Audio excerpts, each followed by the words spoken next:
Thank you, Romo. We thank you so much. That'll fire you up on this Friday if you're listening live. It is the kickoff hour, and we are live. Today, we have the winner. He's already here and scheduled to appear.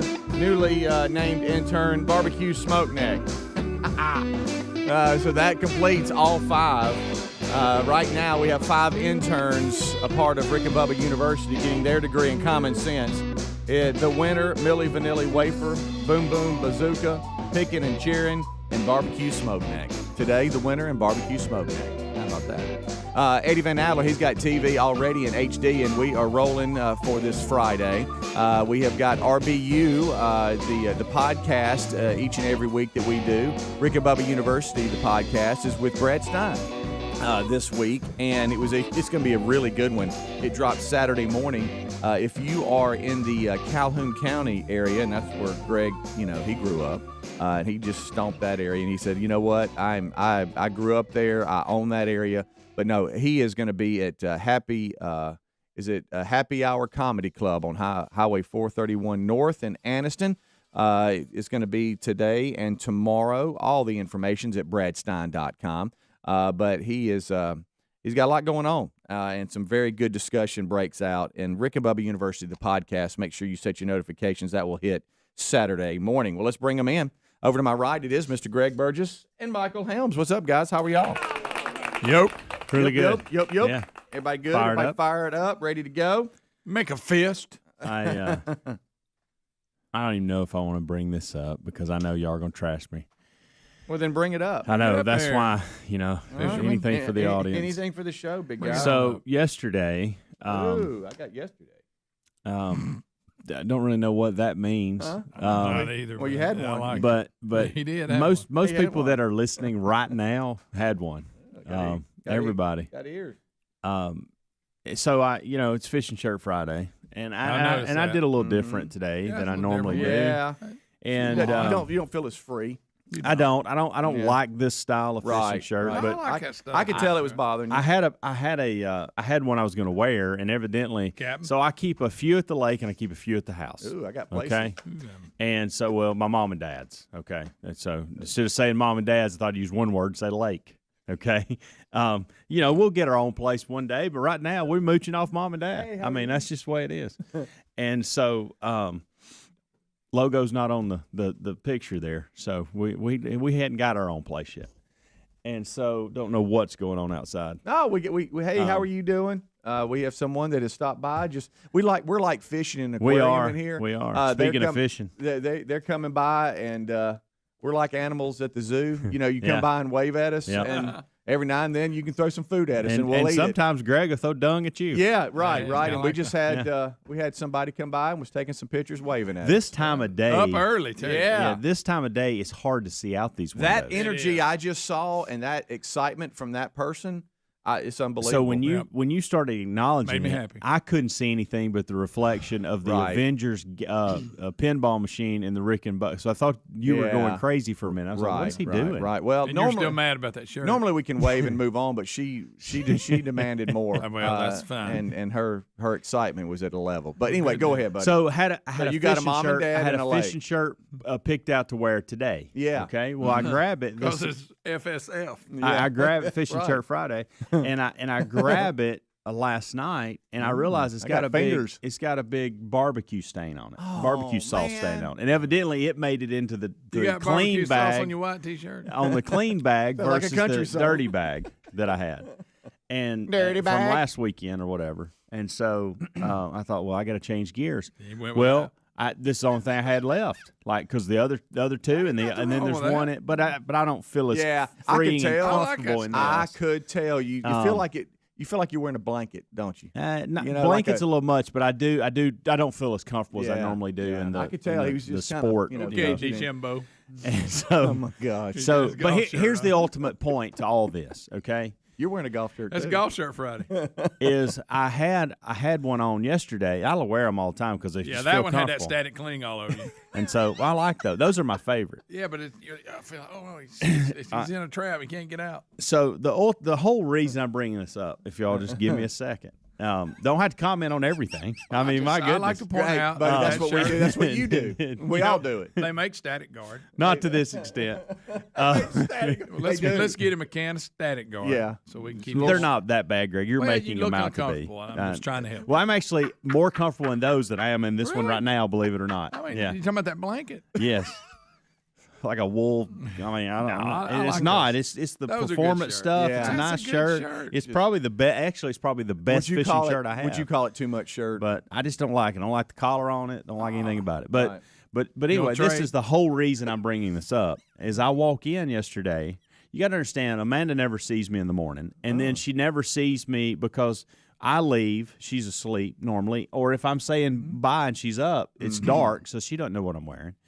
The only really time she sees me on the show is if she's watching on YouTube, because she never really runs by here. Hey, Amanda.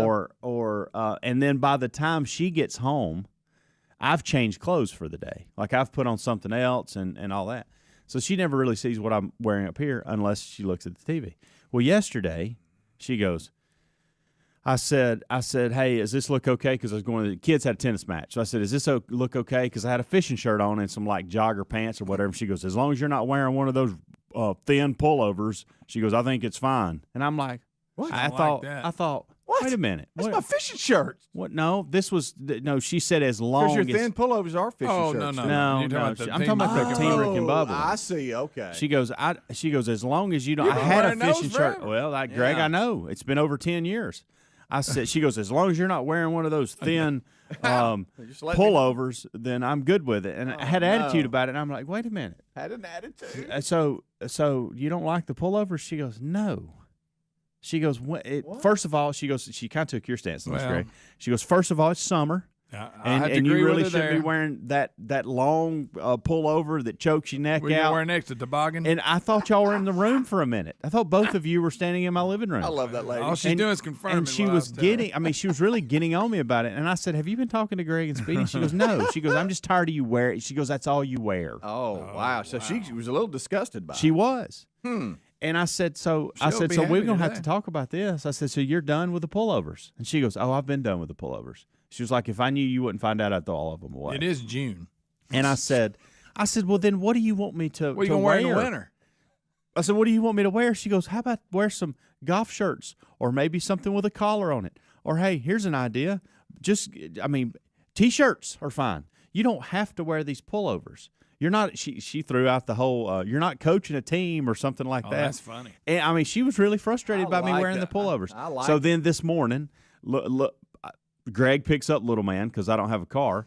He sends me a You've been text. carpooling all week. I mean, Yeah, he sends me a text. It scares me to death. It was a bad it like says, at three, Daddy's coming. at 3:45 and says, "Hey, I'm a little early," and so I start panicking, and because I think, goodness, he's up there waiting on me, and because it's like 3:50 at this point, I wasn't there yet. and he's normally there at 4, and so I run in to grab my phone and watch that I've put on a charger, and Amanda's up. And she's laying, and I reached down to hug her and give her a kiss bye, and she grabbed my shirt. She goes, "Thank God you're not in one of those pullovers." So it's it's still on her first mind. thing on her mind. It's the first thing on her mind. She Wow. goes, "That She really doesn't She goes, like "I them. know that looks good." Well, she must be because really that- frustrated because you have them on all the time. Well, So that's what I was it going to say. It was never a But break. see, she never really sees it. But I guess it was just on her mind yesterday when I asked. Do you think she's going to secretly like go in there and like start throwing shirts away, don't and know. then you look around, and go, where is it go? Where I it got go? this one blue shirt that buttons up. Lisa hates it. She says it's shrunk up and it's too short, and I keep wearing it. I wear it up here, and every time I walk in, she goes, "I can't. Why you wear that shirt?" But I'll just do it now because it aggravates her. I did not. I claim it's my favorite shirt ever, and I wear it all the time. I did should've looked at not that. know this was such of a bone of contention with Amanda. This pullovers. I Well, thought what you gonna do? she was digging Should them. we talk to her about it? Would you rather have a fishing shirt, not just fishing shirt Friday? Yeah. You got to have golf shirt Monday, collared shirt Tuesday. I'm saying are the pullovers out. Well, and you got to think about it. Now I've had those pullovers. Now, in the winter, I'd like for it to I be- get it in the winter. I'd like for it to be tank top Tuesday if I could. Oh, please. I forgot. When's the last time That's you wore a not gonna tank happen. top? I don't know, but I would. I don't love think to- I When ever is the- wore one. I'd Oh, love to when see I him was in growing one. up, Oh, that's all you wore. tank I top didn't wear a city. tank kidding top. me? Didn't do tank top. And then it went to just sleeveless. Uh-huh. You know, T-shirts with no sleeves. Yeah, you you'll- buy them. You didn't do like Gary and cut them out. You actually made them that Right. way. And actually, it was sharp. But the old traditional tank top, like a basketball uniform. God, I it's cannot good. tell you when, because I have no reason to wear it. That and long socks. Pulled up to your knees. It had to be since I was in high school. I hadn't worn a tank top. I have 20 different shirts similar to what you're wearing in the closet that never today. DeChambeau and then Greg's Highlands college shirt. Just like your shirt, different color. And so That's a golf shirt. it's anyway. So I guess I'm gonna start wearing those. I'm gonna have to retire the pullovers for a while because she doesn't like seeing Daddy. When you in them. leave the building, it's hot outside. Right. Yeah, but it's cold in here. Yeah, but I agree with Bubba, Rick and Bubba. Hundreds of companies claim to compare auto and home insurance rates, but only one actually does it.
the gravy, please. Rick and Bubba. Ooh, it brings me to my knees. 23 minutes past the hour. Welcome into the kickoff hour. We thank you so much for tuning in.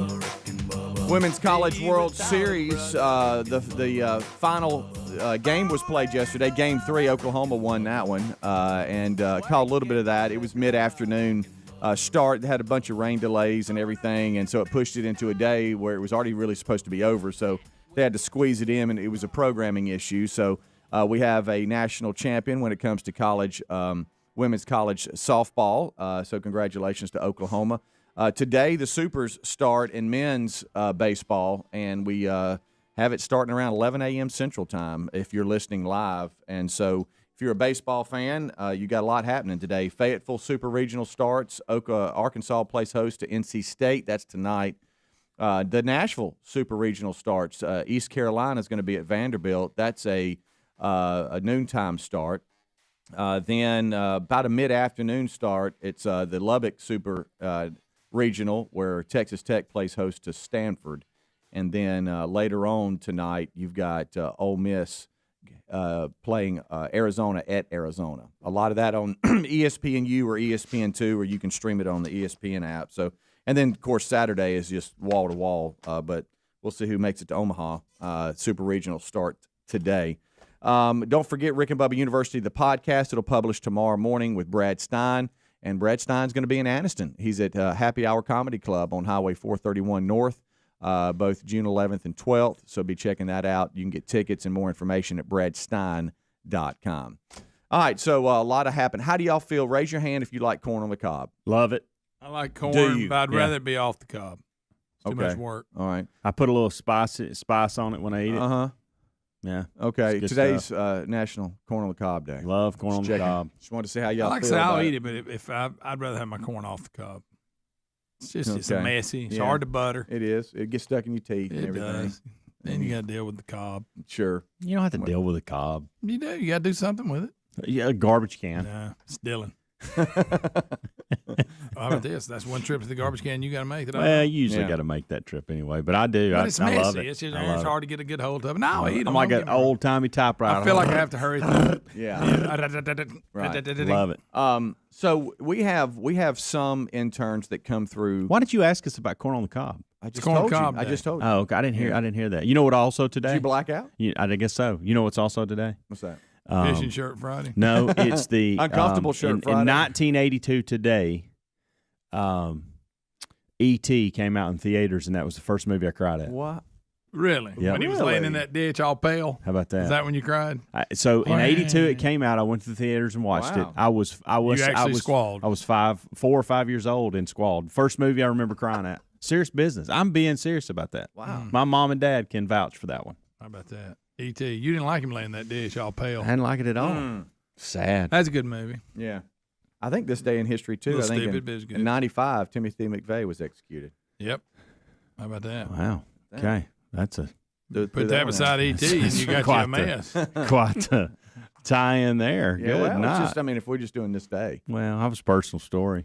Yeah, there you go. Why Meant don't a you lot. just take a dump all over the store? I mean, you talked about one of my favorite foods, corn on the cob. Right. And then I talked about an emotional experience I had when I was 4 or 5, and then you're telling me about this, McVeigh. All right. So What else you got? Well, What else I've can you got run? a little something here, and y'all gonna have to help me with it. Y'all gonna embrace it and enjoy it. But every now and then we'll have interns, and it's been a while. It's been a minute since we've had interns, over a year. Now they're back. We have 5 interns here for the summer program at Rick and Bubba University, getting their degree in common sense. And we have some interns that come through, and they're overachievers, which means that they're very busy and they win a lot, and all they do. That's why the winner's called the winner. And one of the reasons why he wins is we talked about the fact that he lives so far away, he has to get a hotel, every time he comes and works here for, a couple of nights, which means he's got a lot of time to kind of just, kill and think and create and do. And yesterday you were talking to him, Helmsy, about I saw him wanting yeah. maybe to get a little bit more involved in some behind the scenes stuff. I saw him standing in the hall, and he just kind of looked like I don't know. He needed somebody to say hey to him. Right. He was kind of standing in the hall, Yeah. and I thought, well, And this didn't is, want to go back to the hotel this room. is not like the winter. I mean, he's just kind of standing there. The day he didn't want the day with us to be over. I could tell. Okay. He needed more us. So I was the and- opposite. and- I wanted our day to be over about 3 hours before. Y'all were getting ready for the podcast, and I said, "Hey," I said, "What's going on?" And the winter said, "Oh, nothing. Is there anything else I can do? Is there anything else I can do for you? Is there anything else I can do for the guys, for the show?" And my first thought was, I said, "Not really." I said, "But they're about to start the podcast." I said, "You sit in on that, watch that, and how that works. If you can sit in the golden ticket seats if you want." I said, "I'm about to start a Bible study." I said, "If I got a study guide and everything you can go through, you just run with it. Like I'll just go grab some lunch and you can do that." And he's like, "No, I don't want to do that." And I said, "Well, what do you like to do? What do you want to do? Like, what's your day the rest of the day?" And he goes, he said, "I really like to write comedy and like the writing side of the whole show part." And I said, "Well, I tell you what, we can take advantage of that on the kickoff hour." Yeah. I said, "Why don't you come up with some material? And I'll talk to Speedy and Greg and see if this is something they're interested in. And we'll bring you in maybe one day a week for a segment, and you throw some ideas at us. That'd be great. Yeah. That's right up our alley. We love doing stuff like that." Okay. So I saw he had a notebook in his hand this morning. We walked up. Oh, boy. And that's the first thing I asked him. I said, "Hey, you got your notebook?" Did you encourage him? And he goes, "Put a little something together for y'all last night at the hotel." Oh, boy. So when we come So back. this is going to make you – now, Greg's going to trash it no matter how it goes, and you're going to be a nervous wreck. So here we go. The winner is up. The winner Are is the up gloves next. off? Can we? Oh, yeah. be brutally honest? He's very okay with that. I explained to him all of that we would be very brutally honest either way. Well, we'll see. Rick and Bubba.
25 minutes until top of the hour. It is the kickoff hour. Thank you so much for tuning in. It is live, and it is Friday if you are listening live, and we welcome all of you to the kickoff hour. Rick and Bubba join us in 30 minutes from now. All right, so we have got about 5 new interns now in Rick and Bubba University, and one is the winner. He goes to Hillsdale College and Michigan. His name is Nick, but he's known as the winner. And he has, at college, he has a little radio show that he does. I hope you don't mind me calling it little radio show. I don't mean to degrade it or anything. And it's actually an award-winning show. And so won Emmy. So radio's not new to him, I guess is what I'm saying. So he said that, he does some things with that little radio show, and he had some ideas that he wanted to present to Helmsy. As a possibility. He said he does some writing and some different skits and stuff like that, which clearly we said the skits are Adler's. That's his area. So if you have any skits, please present them to Adler. Right. But like Newsboys. But you said you had some different ideas that you wanted to present to the kickoff hour as possibility of some features that we could start doing. Right. How about that? What do you have as far as topics or different things you want to pitch to us, ideas? Okay, so one of the first things I got here is I'm a big true crime kind of guy, and O.J. Simpson, big deal, right? I like stuff like that. I mean, he always finds a way to get into the news because one of his attorneys on the Dream Team died, and so now we got to drudge all that back up. F. Lee Bailey. Yeah. And were you alive when that happened? No, I wasn't. I missed it by 6 years. Yeah, I had to explain it to my kids too, and they were like, "Wow." Is Anthony Bailey? Is he the last one? F. Lee Bailey. Was he the last one? Because Cochran's already dead. Cochran's dead. Kardashian's dead. Was he the last living one? No, the guy. Shapiro. Is he still alive? Is Shapiro still alive? I think. No, I don't know. Was it Dershowitz? Dershowitz. He's still alive. So I think that's it. it. What was the other black guy that remember on the documentary was talking about how they changed all the pictures in the house and all that? Oh, that's right. He was pretty good. I can't remember. He his was name. Was he on the? He was just admitting, hey, Yeah, right, it was all about his life. Yeah. I don't know. So anyway, I'm sorry, but I think he was 87. He just passed away or something. Yeah, like F. that. Lee was old when the trial went on. Yeah, they haven't released the cause of death yet. So. Okay. Other news: OJ just got back from visiting F. Lee Bailey. Have you checked OJ's Twitter out? Yeah, it's crazy. He's just completely clueless. Right. Hey, Twitter fans. Yeah.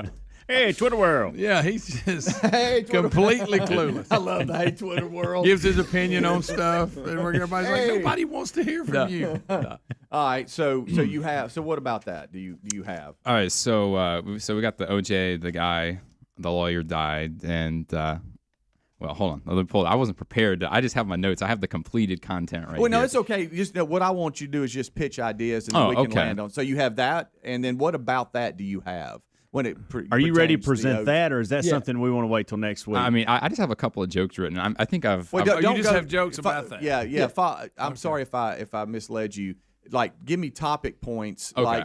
Like I have something about the OJ trial. Right. Yeah. I've got something about. Okay. I got it. And then we can decide what we want to do. Okay, that sounds good. So I got a thing about how there's 5 different chicken sandwiches now, and everyone's all at once. Everyone's kind of come out with them around chicken the same sandwich time. wars, they call it. Exactly, ganging up on Chick-fil-A. So you have a chicken sandwich. Jokes bit. about Right. that, Okay. or all right, some jokes kind of- about chicken. How you doing over sandwiches. I'm struggling a little bit, but I'm good. And then I've got, Get this out. then I've got the Florida Man quiz, which is something that we do on my show back at school. Oh, now I like this. What you got about? You come out the headlines with Florida in it? Basically, Florida Man, yeah. So what we do is Had one today. Yeah. So there's different rounds of it. It's kind of a game, So you've got three total. 2 of them are real. One of them's fake, and then the idea is, you got to figure out which Guess one the fake determine the fake one. Pick I it like up. that. I'm liking this. I like that a lot. Now we need a theme. You know how I am with themes. Boy, you like a theme. Do we go theme? If we land on the Florida story, do we go theme on Florida, or do we go theme on just the winner? Yeah, that's what I'm saying. So What would y'all anytime like? he comes on, Right. you're gonna Like, have to hey, have a this is the winner with another idea. yeah, I think that. You That's do? what I think. Yeah, I think the winner needs his own theme, and then whatever he brings does whatever. is whatever. Okay. What We do don't y'all, have to have a theme for whatever he does. It's What do just y'all for the like winner. with that? I was looking up some songs earlier, and I don't even know. For the winner? Yeah, for the winner. Like, for instance, do you know Foreigner has a song and the name is "I'm Gonna Win"? No, and I'm a Foreigner fan. I do not know that song. I've never It must listened. have been the days they were kind of poppy. I don't know. Probably. There's this. I don't know who this is. Alex Lagertwood, 2015. I'm winning. Never even heard it. Katy Perry's Roar. What if he came One out Little Roar? Victory by Rush. What about All I Do Is Win? Yeah, Who's DJ that? It's Khaled. played at every stadium. Yeah. That's true. So, I'm getting this from. I simply said winning songs. I put that in a Google search. And All I Do Is Win was the second one that came I up. want Little Person. Hey, little person. Winning by It Santana. has nothing to do Yeah, with now it. that one here. What about this one, Greg? Yeah, that's my first choice, but The winner's of coming course in. it takes a while to get to the chorus. You know what I'm saying? Yeah. It kind of slaps though. Yeah, it's a good song. What about Winning Ugly by the Rolling Stones? Yeah. Don't even know what that means. On Top of the World by Imagine Dragons. What's this here? No, it's not that. Let's see here. Let's see. I think we're gonna win by Bryan Adams, 1996. Where you at on it? I don't know that. Winning It All, the outfield.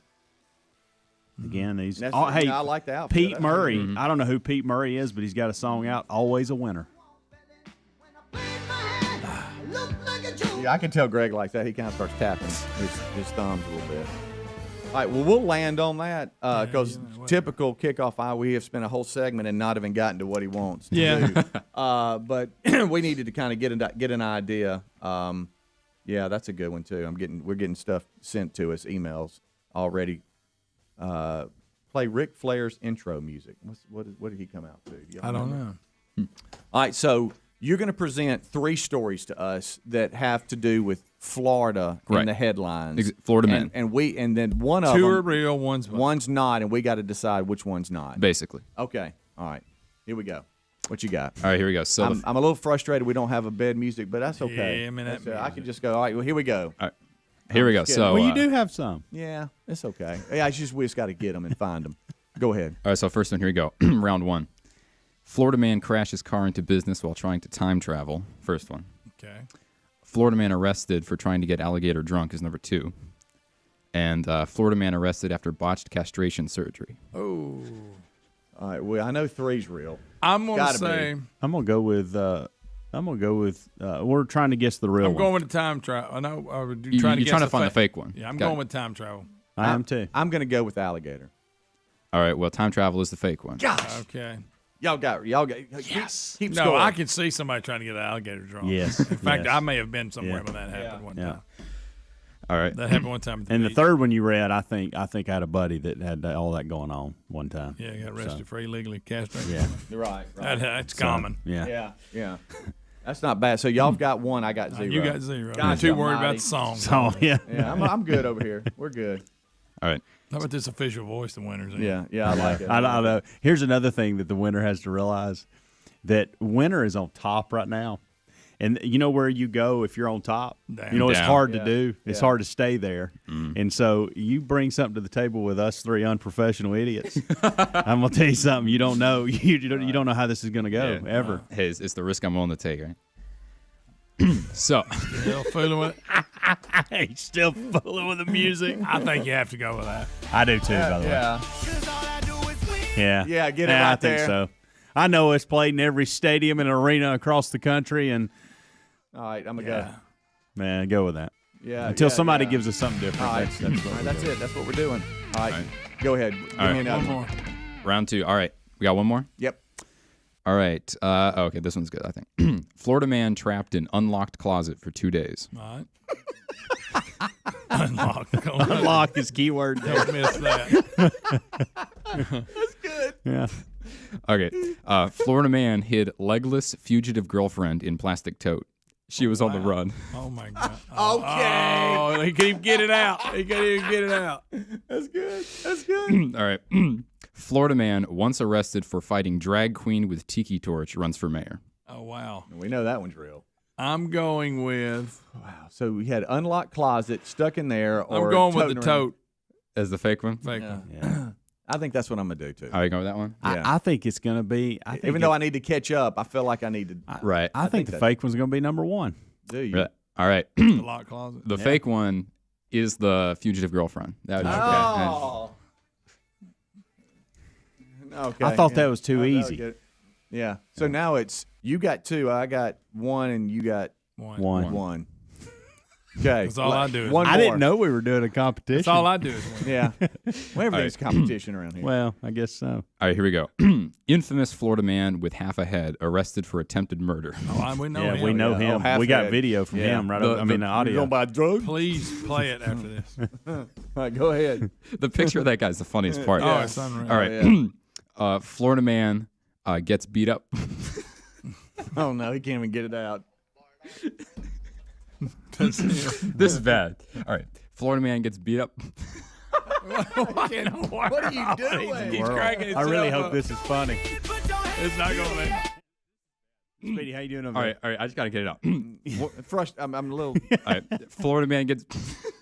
Okay. My goodness, he can't get it out. Now I've got secondhand myself. I'm going to say yeah. that's the fake one. Yeah, go to the last one and then get All right. that one out. Here you go. Okay. So, I've already forgot the first one. Yeah. all right. So, Half head. Okay.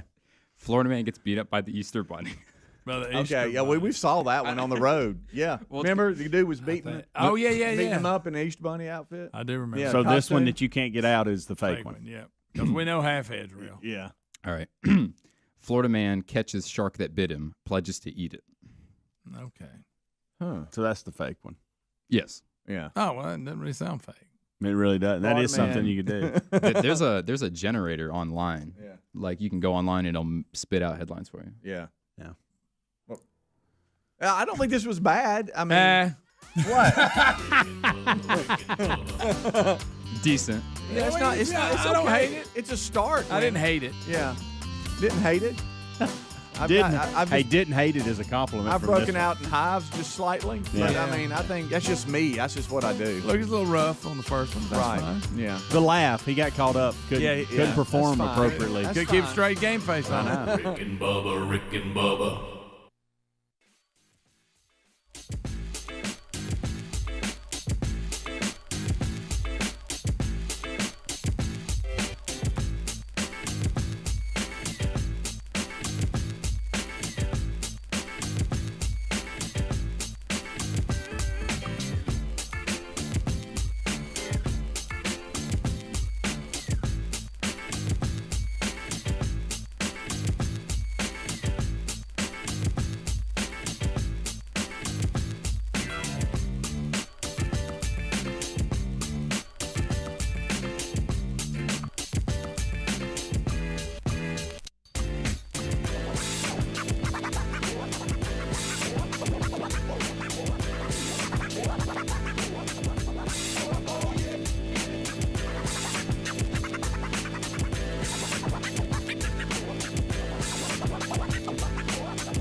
We are rolling back now 7 minutes until top of the hour, and this portion of the Rick and Bubba Show is brought to you by butcherbox.com/Bubba. I don't know about you, Greg, but at the Wilburn House, we take advantage of this great business. Good time of year for it. Yes, butcherbox.com/Bubba. Great meat as well, delivered right to your door. They have over 20 different cuts of meat to choose from, and their boxes ship fresh right to your door. Plus, their website is loaded with terrific recipes that the entire family is gonna love. So no more, what's for dinner? Oh, we gotta get out, we gotta get meat, run to the grocery store. Look in the butcher box. Oh, traffic's terrible. No, it just comes right to your door. Celebrate the season with a pack of bacon free in every box for the life of your membership when you sign up right now at butcherbox.com/Bubba. That's free bacon for the life of your membership when you sign up at butcherbox.com/Bubba. Use that /Bubba now.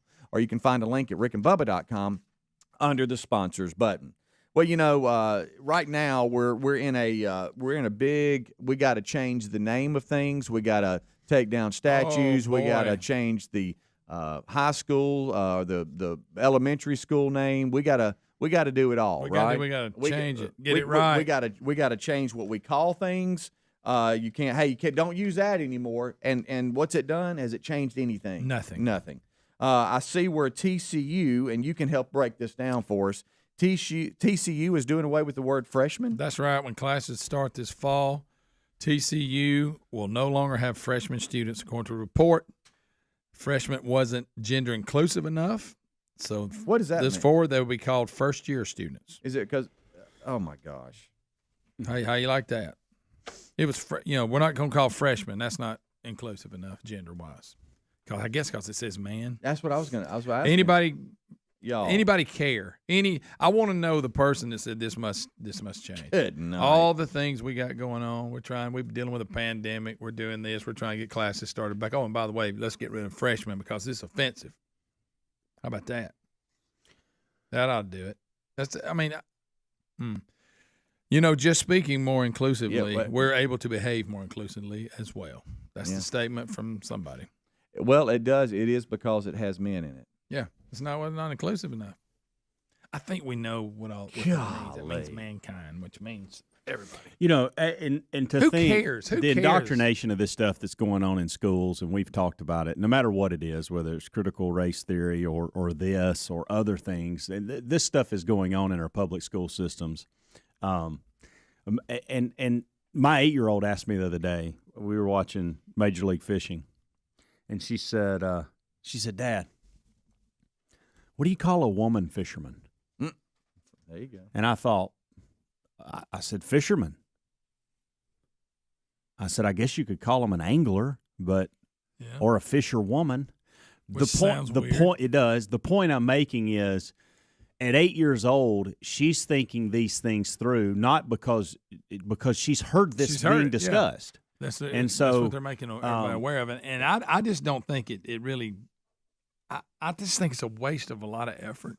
Yeah. And look, it doesn't matter. Yeah. I mean, come on. Here's a quote from someone that's behind this, a junior, Matt Gill. He said, language is important.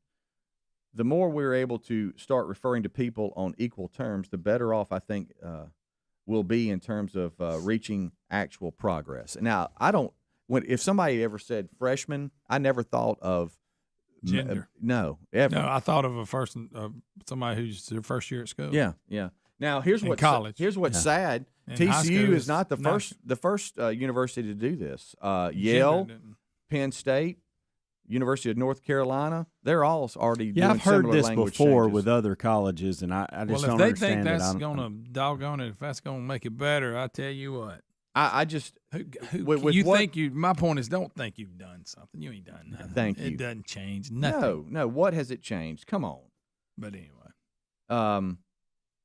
the people now, and we've talked about it. They're literally offended by everything. Yeah. Well, and so if you start looking at it that way, then you're going to change everything that we do. Everything. Lisa and I were driving down the road the other day, and like you talking about how it's so on everybody's mind, it's all in the forefront. Yeah. And there was a men working sign. She goes, they ain't gonna let them get away with that long. No, because you actually have women who are out there working too. Yeah. Mm-hmm. But it doesn't matter. Hey, it says men working with some women. Yeah, but it doesn't really matter. It's not hurting anyone. It's not a big deal. I don't give a crap if you change it, but my point is I'm not going to acknowledge that you've done anything. Right. Because you haven't done anything. Nothing. Doesn't matter.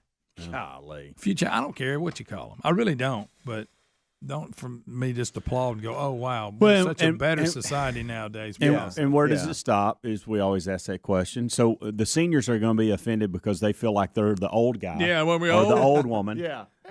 You call somebody a junior. Well, you call me. I'm not young anymore. I mean, I'm nobody's junior. I'm a third year. I'm a down. third year Sophomore. I don't know why I'm mad about that. I just don't like the way it sounds. So now we'll probably go to first year, second year, third I'll year, tell you fourth something. year. Colleges, That's what you'll go to. Yeah. colleges are making decisions where you're not going to have anybody on campus if you continue to do these things. I hope they just shut them all down. Don't I do call too. me sixth year. You make me feel stupid. Yeah, I've been here too long. Exactly. Rick and Bubba, Rick and Bubba.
the gravy, please.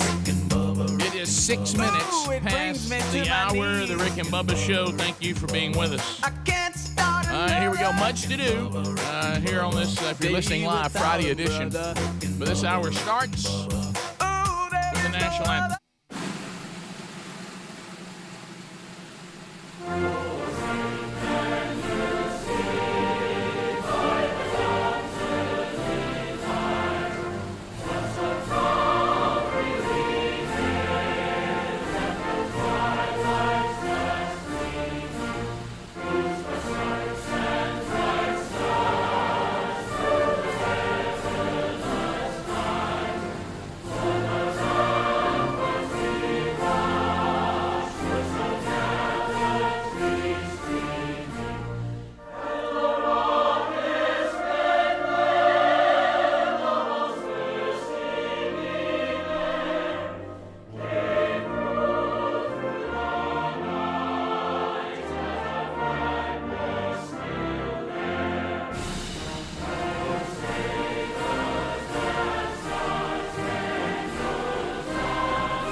It is 8 minutes past the hour. Rick and Bubba, Rick and Bubba, Rick and Bubba. Here we go. Speedy, the real Greg Burgess, Helmsy, Eddie Van Adler, all in the mix, and we are ready for another day. Looking forward to chatting with you at 866 We Be Big. Interns, the winner, and Barbecue Smoke Neck, all ready to take those phone calls at 866 We Be Big as they bang out a degree in common sense. From Rick and Bubba University, common sense is now a superpower. We do looks like we got updates on some stories we've already talked about. But more importantly, we're excited to find out what's going on with you. Our lives also inside the world of each individual Rick and Bubba team member, always potential for gold there. There he sits, the pride of Cedar Springs, Alabama. Most of you probably know him best as the Silver-Tongued One, the man with a golden voice, professional lunch eaters, man of the year, the inventor of pizza and a cup, Shakespeare's worst nightmare, and the master of the King's English. Ladies and gentlemen, put your hands together for Bill Bubba Bussey!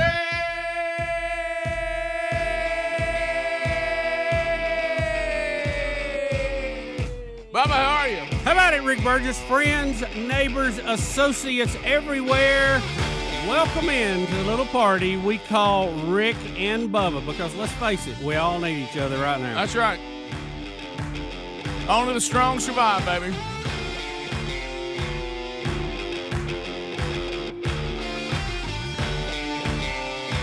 Come on.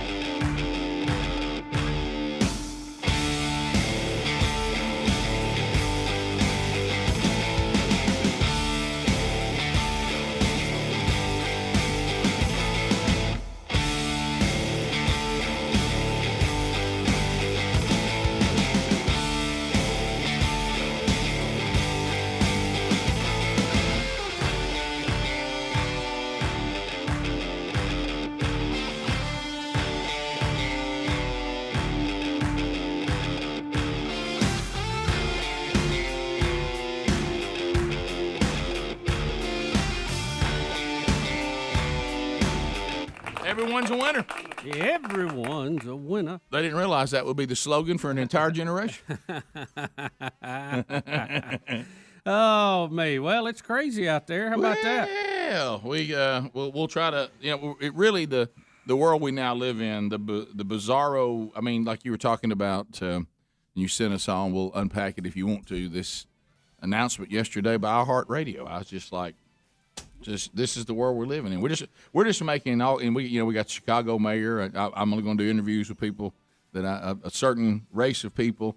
Now I'm only going to hire a certain race of people. Isn't that what we were trying to get away from? I mean, wait a minute? Is this just taking Jim Crow and going another way with it? I'm just, what are we doing here? I mean, it's like it's very strange out there right now. The cancel culture, the politically correct have run aground, which, by the way, we did and recorded the podcast with Brad Stein yesterday. He was hilarious. Well, that's some red meat. And if you think the world has just about slipped off the edge right now, you need to hear him this weekend. He is funny. I'm telling you, I don't care if you've never heard of him in your life. Mm-hmm. If you are sick and tired of the state of this nation right now and this culture, there's one man that couldn't care less what anybody thinks about what he says. Good. And you're going. I mean, like I said, it is red meat. It is a red meat podcast. You'll be hollering amen so many times. Of course, he's funny too. Yeah. When Bubba, I got to laugh, and you were in here with me. You know how sometimes something will just hit you right, and it's all good, but then there's things that just hit you right personally. Yeah. When he started talking about the altitude of the coronavirus, if you just get at a certain altitude, you don't get it. Yeah. And if you just sit down, it'll never get you, apparently. And he starts doing how we should have lived our society. We could have missed the whole coronavirus if we'd all just stay seated. Because apparently when you walk into a restaurant, when you sit down, you're safe. Yeah. And look, maybe we should all be in wheelchairs rolling around. We should just lived our life in wheelchairs. It can't get me. I'm down here seated. So just go enjoy that baby. And that's going to be a dandy. And we saved the vaccine question for the end, just for fun. Bubba kept giving me the signal, ask if he's got the vaccine. I said, Rick, ask him which one he got. And he was broadcasting it looked like from an attic somewhere. Yeah. So he literally looked like a squirrel in somebody's attic. It was really good. You're going to enjoy that. He's a funny guy. Yeah. And Rick, he kind of embodies what we believe. We don't necessarily say it sometimes, but that you can be a devout believer. Yeah. You can live your life as a Christian, and you can still have fun. Yep. And you can still laugh at things. It's okay. Mm-hmm. You don't have to walk around with that look on your face, and you still got to be part of the human race in all this, or I think you may have missed the point. Going to see Brad Stein, and he's out and on the road, the Unapologetical Tour. And he's going to be in our home county, Anniston, Alabama, tonight and then tomorrow night at something called the Happy Hour Comedy Club. But anyway, go out and see him because it will be one of those things where it'll be almost like going to see a band that you want to sing along with every single song. I mean, everything he says, you'll be like, "That's right, man! I'm so glad he said that." and then you'll just get to laughing. Like when he hit that deal about if we just all stay seated, none of us would have got the virus. Well, I mean, and he started carrying it out and acted like we were all riding around in wheelchairs so we wouldn't get it. It does. You don't have bring a mask up a on. point. Don't worry, I'm seated. I never really saw the science of where there was any studies done to say when we're walking around in a restaurant we're at risk, but if we just sit down, we're safe. That's been the lunatic. So apparently, if you stuff food in your mouth, you can't get it. Yeah. So if you're very familiar with Brad Stein, you'll love it. If you've never heard of him, you're gonna be glad you found out about it. Yeah. So Rick and Bubba University, the podcast, be looking for it and listening for it to come out when you start your weekend tomorrow.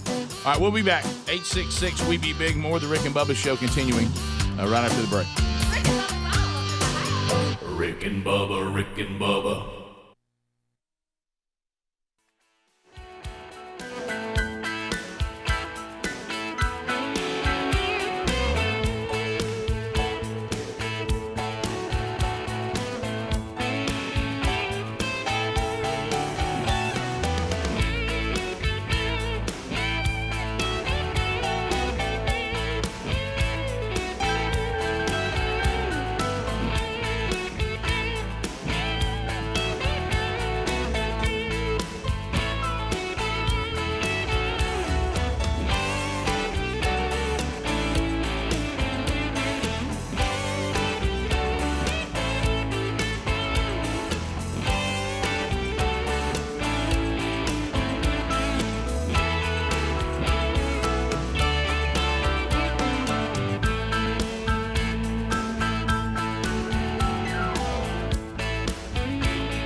20 minutes past the hour of the Rick and Bubba Show. 866-WE-BE-BIG is our number. Thank you for being with us today as we get ready to roll through another day. All right, so things that you need to be aware of. We told you about Rick and Bubba University, the podcast coming up this weekend. I'll be out and about representing the show. Excited to be speaking at Gardendale First Baptist Church this Sunday, both services.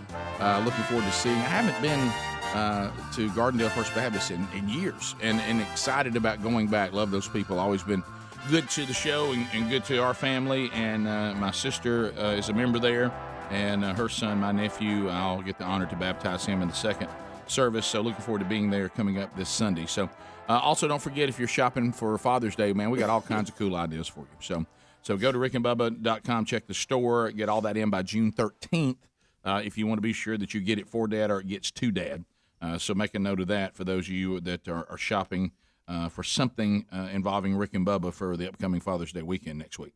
All right, so we've talked about some things we need to unpack. We know we have a national champion in women's softball. Oklahoma got it done. The Sooners. Oklahoma. Did not see any of that, so I don't know what happened. Was it close? Was it whatever? It was close for a while. Oklahoma, man, I was talking to Ryan Greenwood, who's everything college softball. Oh, yeah, I got two daughters playing. And he was just talking about how good the Oklahoma hitters are and how they can adjust to the pitchers. And so they had seen all of Florida State's pitchers, and he said, so I would predict, and this was before the game, if it was to play out the way I envision, is that Oklahoma is going to eventually get to their pitchers, and they did. Oklahoma figured them out. Their hitters are just they're just so good. Well, things are electric here in Oklahoma City. Well, Florida State had a good run, but I think the best team won because if you look at the numbers, Oklahoma set records this year for home runs hit at the World Series. Just a whole litany of records. So probably the best team won that. Yeah, I think he said there was one Oklahoma player that she's hit, I might have this wrong, like 33 home runs, and that's a lot. Wow. And so they did hit a couple early, but they were just too much. Now the and I'm going to go ahead and say that was women's softball. Now we go to men's baseball because I'm not going to cow to some mob that says I can't say that one of them's male, one's female, because they are. Right. Right. But anyway, so now men's baseball. So there is. Do I have this number right? Because I don't follow it like I should. I enjoy it when I see it, but I'm not well versed on it. Right. That there are 6 SEC teams in the final 16. Is that correct? Let's see here. We have and Vanderbilt, two of them play Arkansas, each other. Ole Miss. You've got, as Bubba just said, LSU and Tennessee who have to play each other. Mississippi State. So yeah.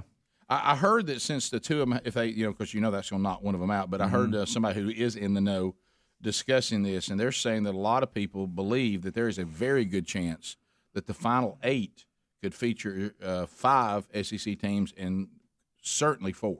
Yeah, it's very possible. Yeah, very possible. I tell you what's weird is that you have, the host sites of the super regionals are pretty, there's no surprises except when you look at the South Carolina Columbia Super Regional, because South Carolina is out, but they still have to host. And Virginia and Dallas Baptist will play there. Virginia won that regional, so I know that's going to feel weird for those that are South Carolina fans that you still have to host a super regional when you didn't make it. Yeah, that is going to be weird. But they do start today. I saw some stories yesterday. The LSU playing at Tennessee this weekend has really become a hot ticket, and the fact that they're going to be selling standing tickets until the fire marshal shuts them down. Wow. Some Tennessee fans were even trying to buy tickets from the allotment that LSU had. So that appears to be a pretty big showdown in Knoxville this weekend. Yeah, Big Love went back to Starkville, was it last weekend? And he said, I just wasn't paying attention. I forgot that State was hosting. Oh. And he said, so I roll up into town thinking it's summer, it'll be kind of dead. And he goes, man, there were people everywhere. Yeah. And which was cool. And It's going to be mania. yeah, it is. So Notre Dame at Mississippi State, you kidding me? Mm-hmm. Rudy versus the Duty. That's funny. That's funny. And if you've never seen the Mississippi State baseball game, it's a great college baseball experience. It really is. So that'll be a lot going on, and that you'll have wall to wall college baseball. It's kind of funny, having kids that that play that, you're just a little bit more interested in it probably than a lot of y'all. But it's funny to see the regionals when you would go to different host sites, and then anything in the Southeast, everybody was elbow to elbow, 10,000 fans out there, and then you go somewhere like Oregon that was hosting, and everybody had masks on. There was, seats were kind of, everybody was spread out. It was funny to see the different regions and how they were reacting and what they were requiring. Yeah, we live, this is not an understatement, and it hasn't always been this way, not to this degree, but except maybe back to the Civil War, but that was quite divisive. But other than that, we are living in two completely different countries. We really are. There's two countries that exist inside one country. And it's not, and we may get more than that, but we got two for sure. Yeah. There's geographical issues. Yeah. There are political issues. There are philosophy issues. It's really strange. And if you look at some of these studies, when they break down the COVID thing and who's still scared to death of it, the difference in Democrats, Republicans in it. And again, I don't know if this goes back to Trump, Biden, how Biden was living in the basement. Trump was out, doing what he does. I don't know, but it's very odd the take, or maybe it is an insight that we need to pay more attention to how people think. I don't know. Well, it's just there was a time, when we were children or even young teenagers, young bucks, that there were people that were Democrats and there were people who were Republicans. But as far as the way they lived their lives, there wasn't that much different. Back to what you said, what they agreed on was unions and taxation. Where you spent the money. Yeah, how you spent the money, the size of government. Yeah. But as far as the way they lived in the culture, it was very, very similar. Well, there were still common things that there was a lot of common they ground. were very That's close on. That's the best way to say it. There was education, a lot of common ground. The defense of the country, all that. I don't remember, hearing my parents rant and rave the way people do now on political views at all. Right. And so it's a different, and like you said, just what you just said. You say, well, people have always disagreed politically. You're right, but not you. But there was never a time that you went to a baseball game in one part of the country and it was packed, and you went to another part of the country and everybody was in masks, screaming that if you're not in a mask, you want to murder people. It's just there wasn't right. And the things that we're seeing during this month that everybody's doing, and the thing we just got today about it's just it seems like the country it's not going forward. As far as the way we live our lives socially, we've gone backward. Right. We're not going forward. And my favorite, too, is you can tell the umpires at certain regions, they don't know what to do because, they're trying to wear it, but they're wearing it wrong because they want to breathe out of their nose. Yeah. Well, if you're not wearing it right, then don't wear it at all.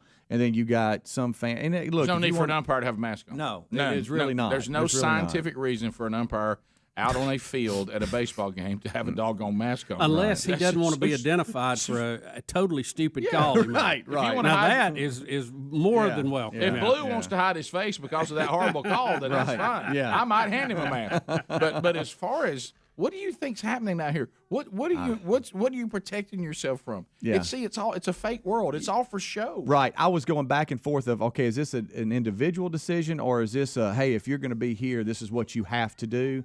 Are they being told they have to do that? I don't know. But in most of the super regionals and where they're being played, I don't think you'll see many masks at all. No. Rick, I don't know either. We need to cover this. Did you see the report about the clearing of Lafayette Park? For the photo op for Donald Trump? The Inspector General's report is in on that, and you won't even believe how they're handling that. Bottom of the hour. Rick and Bubba, Rick and Bubba.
35 minutes past the hour.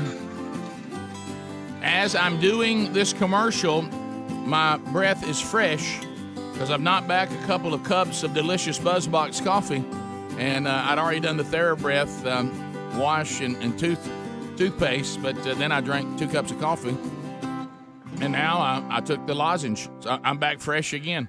Let me tell you, bad breath can't get me as long as TheraBreath's on my team. And if you don't know about TheraBreath products, why don't you go to TheraBreath.com right now. Let them know that you're part of the Rick and Bubba family, and they'll probably have some freebies for you there, some coupons you can use. You can also find that link at rickandbubba.com under the sponsors button. 25 years ago, Dr. Harold Katz began to work with these formulas. They give you 2-for-1 benefits. You'll have much better oral care plus freshness of breath. So it does both. And we do know that the health, oral health is important for your overall health. So make a move now to get these products. There's a lot of products out there when it comes to the bad breath that they kind of cover it for a few minutes, but they don't address what's going on. The TheraBreath products do. So get anything from their line. There's a lot that they have available for you. TheraBreath.com. That's TheraBreath.com, or you can go to rickandbubba.com and see it there under the sponsors button. All right, so Bubba, this is a story that you are kind of taking the lead on. Adler has pulled up some of the audio and video that you wanted, but set it up for us. Well, Rick, this begins with what is an inspector general. Each department in the federal government has at least one. They have a department of it. And what they're doing is they're supposed to be the watchdog. They're supposed to do the non-political investigation, non-political investigation of various departments. They're, in the old police shows, you'd always have internal affairs. They were the police of the police. That's right. Mm-hmm. So these guys are supposed to look over and make sure that each department's doing what they're supposed to do. And sometimes they open an investigation into something that happened or whatever, and then they come back and give Congress a report, and that's supposed to be the facts in the case, and they can act appropriately on it. They don't prosecute people. They just go and basically investigate and bring the facts to the table. So, and we have these reports all the time. You've heard them from everything to what went on when they were investigating Trump to, we get 5 or 6 a year about something. So anyway, do you remember this past summer, there was a report that Donald Trump tear gassed peaceful protesters. Oh, yes. So he could go out and do a photo op where the peaceful protesters the night before had burned the church down. That's right. Do you remember that? Yes. And there was some argument about that, and whether it was wise to do that photo op or not, I don't know. But he tear gassed the people of America. Yeah, all we heard was that he tear gassed peaceful protesters for a photo op. We heard that. We heard it. Well, the Inspector General for the Department of the Interior actually opened an investigation into that to see what actually happened, to put together a timeline of what happened and all of that. Well, that report came out yesterday, and he said, the Inspector General from the Department of the Interior said that the White House did not order that crowd dispersed, that the Park Service was already dispersing that group because they were going to put up a new fence to protect the White House. You may remember it was either that night or a night or two before they actually took Trump to the bunker because they thought the White House was going to be overrun. Several Secret Service agents were hurt. It was a little bit of a forerunner to what we saw at the Capitol building. I was about to say, that sounds almost like the insurrection stuff we keep right, but you don't hear that called insurrection, or you can't find anyone who's been arrested for it. So anyway, this was a big can of worms, and D.C. police and mayor was involved and all this. So the Inspector General comes in to do a report, and the report clears Trump, clears the White House. So they didn't do this. They went out and did this on their own, but it was already being cleared because we needed to install fencing because we had determined that we could not secure the White House from these mobs. But yet the left-wing liberal media just cannot accept the facts in this case. And I give you Jim Acosta from CNN yesterday. Well, I certainly think it raises more questions than it answers. I mean, the IG report is saying that the Park Police cleared the park with the purpose of setting up this fence, because obviously the protesters needed to be moved back from this area where they were defacing statues and potentially pulling down the Andrew Jackson statue and so on. I was in the Rose Garden that day when Trump gave that speech and said, I'm going to go to this special place talking about the church.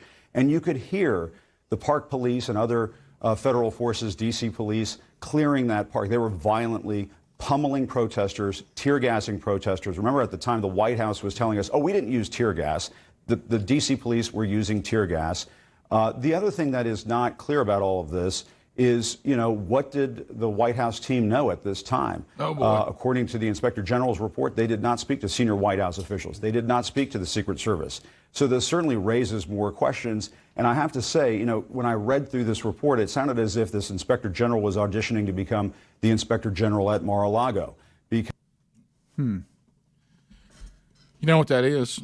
That is a little tiny child screaming, please don't say that. Mm-hmm. Y'all didn't say what I wanted to hear, and you're not saying what I wanted to hear, and I'm just going to refuse to hear it. Acosta, listen, here's the deal, Big Jim. We know you didn't like Trump. We know you think you're smarter than Trump. Yeah. We know you think you're smarter than us. Mm-hmm. But the Inspector General gave you the facts, and you just won't accept it because you have your version of it that you are not going to come off of, even when the facts. But don't say the that. facts of the case do not support it. Don't say that. Now, if you think the D.C. police, which is under command of the D.C. mayor, who is no fan of Trump, Right. was going to clear that to help Trump out, are you kidding me? Well, that's the thing I picked up on Acosta's own words. He tried to shift on you. He talked about the Secret Service and he talked about Trump, and then he said, if you're not paying attention, you miss it. Well, the D.C. police were absolutely using tear gas and clearing that area. Well, now you're over here talking about the D.C. police. Trump's not in charge of the D.C. police. No. This all was an investigation into Trump and the White House. What did they do? When did they do it? And why did they do it? Are you saying what did they know? Well, and when did they know it? Kinda. It wasn't them learning it; they were given the commands. Yeah.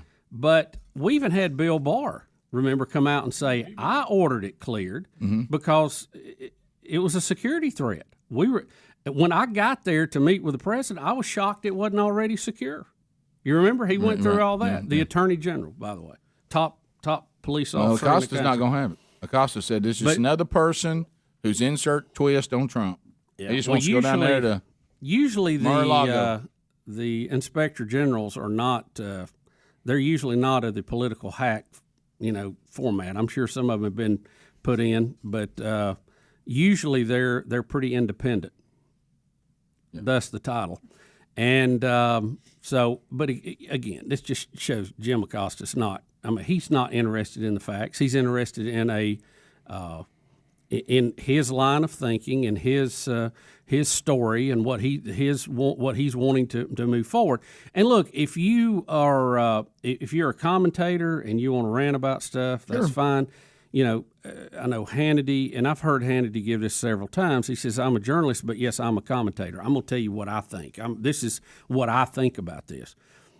But at least he admits that. You know that going in. He's not a sit-at-the-desk journalist who doesn't have a agenda in this, like Snefelopoulos and all these other people who, he worked for Bill Clinton. Yeah. Do you think he's going to give a report that's going to be negative about Democrats or Bill Clinton? No way.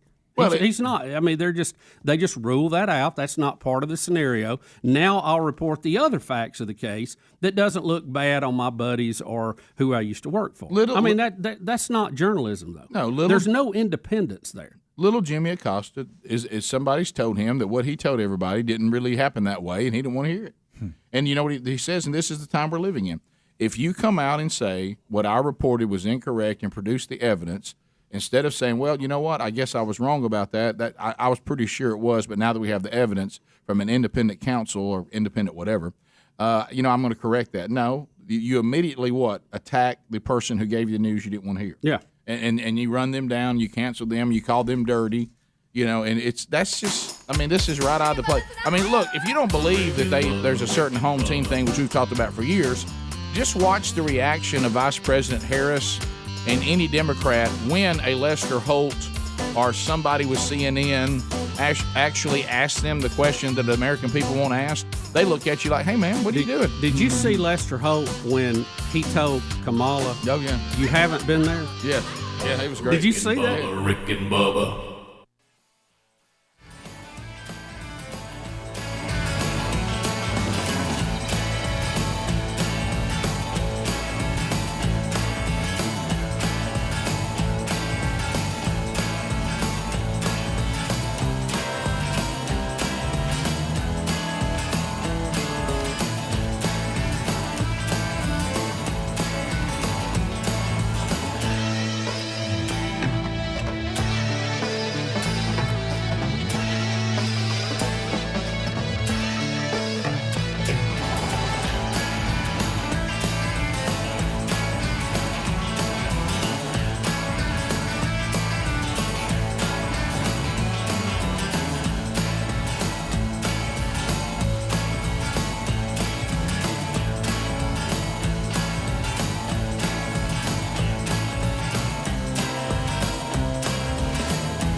It is 9 minutes to the top of the hour. The Rick and Bubba Show. 866 We Be Big is the number. Thank y'all for being with us.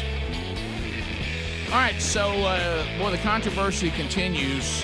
Not with the sentiment is completely, if you will allow, and it should be allowed, that the sentiment should be separated from the actual organization, Black Lives Matter. Patrice Cullors people keep finding out things about the co-founder that it appears that Patrice did really well with this organization that she created. This is her own words about herself, a trained Marxist. That's her own word. Oh, wow. Trained being the key word. Yeah. Now I will say this. Some of you, and we've had many other commentators point this out, but in case you missed that, some of you that think all this wealth that she has amassed is not being very Marxist, it actually is, because she's the ruling class. If she ends up getting the Marxist world that she wants, she has placed herself in the ruling class. And remember, in Marxism and communism, the ruling class, they live quite well. It's a pretty good gig for the ruling class. Now, for everybody else, it's not good. But anyway, here's the new thing. They're trying to figure out what happened with all the money that was raised, supposedly. And for those of you that did it for the right reasons, because you cared about the plight of people of color, certainly your heart was in the right place. But this organization, if you looked at their website just early on, they told you what they were doing, and it wasn't that simple. It was about the dismantling of God's standard of a patriarchal family. It was also about supporting the leftists, the far left candidates that are moving us towards socialism. And all this was really clearly laid out on the website. So if you just bothered to do that, matter of fact, one of the things that you could click on would take you to, electing Biden. There was just all kinds of things there, and it was pretty straightforward. But now Patrice is claiming that all these new properties that she has, that she made this money off books that she had written. So there's people looking into this. Now, here's the latest. If you want to talk about saying one thing and living another, and you see this with good little leftists a lot. We know she's got all these homes. She's got the $1.4 million 3-bed, 3-bath home that she got in March, and she paid cash for that. 1.4 cash. Okay. Now she has put around it $35,000 worth of fence and security walls. It's almost like she's got this property that's her own, and she wants to vet people out and not just let anybody come onto her property that wants to, even if they're seeking to live in a better house. If I can use the analogy that we get on the border.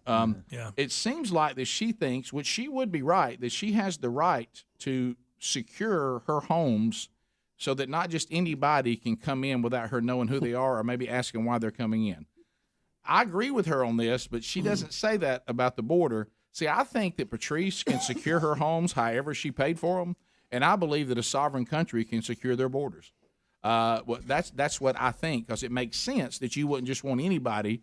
But what if there's people that want to live in they want to get through her fence just to have a better home? Yeah, they've gone and live in a better yard. There's some reporters who are investigating this, and they said that the property was bought with cash. Mm-hmm. There's no mortgage on it. The actual holder of the title is called abolitionist.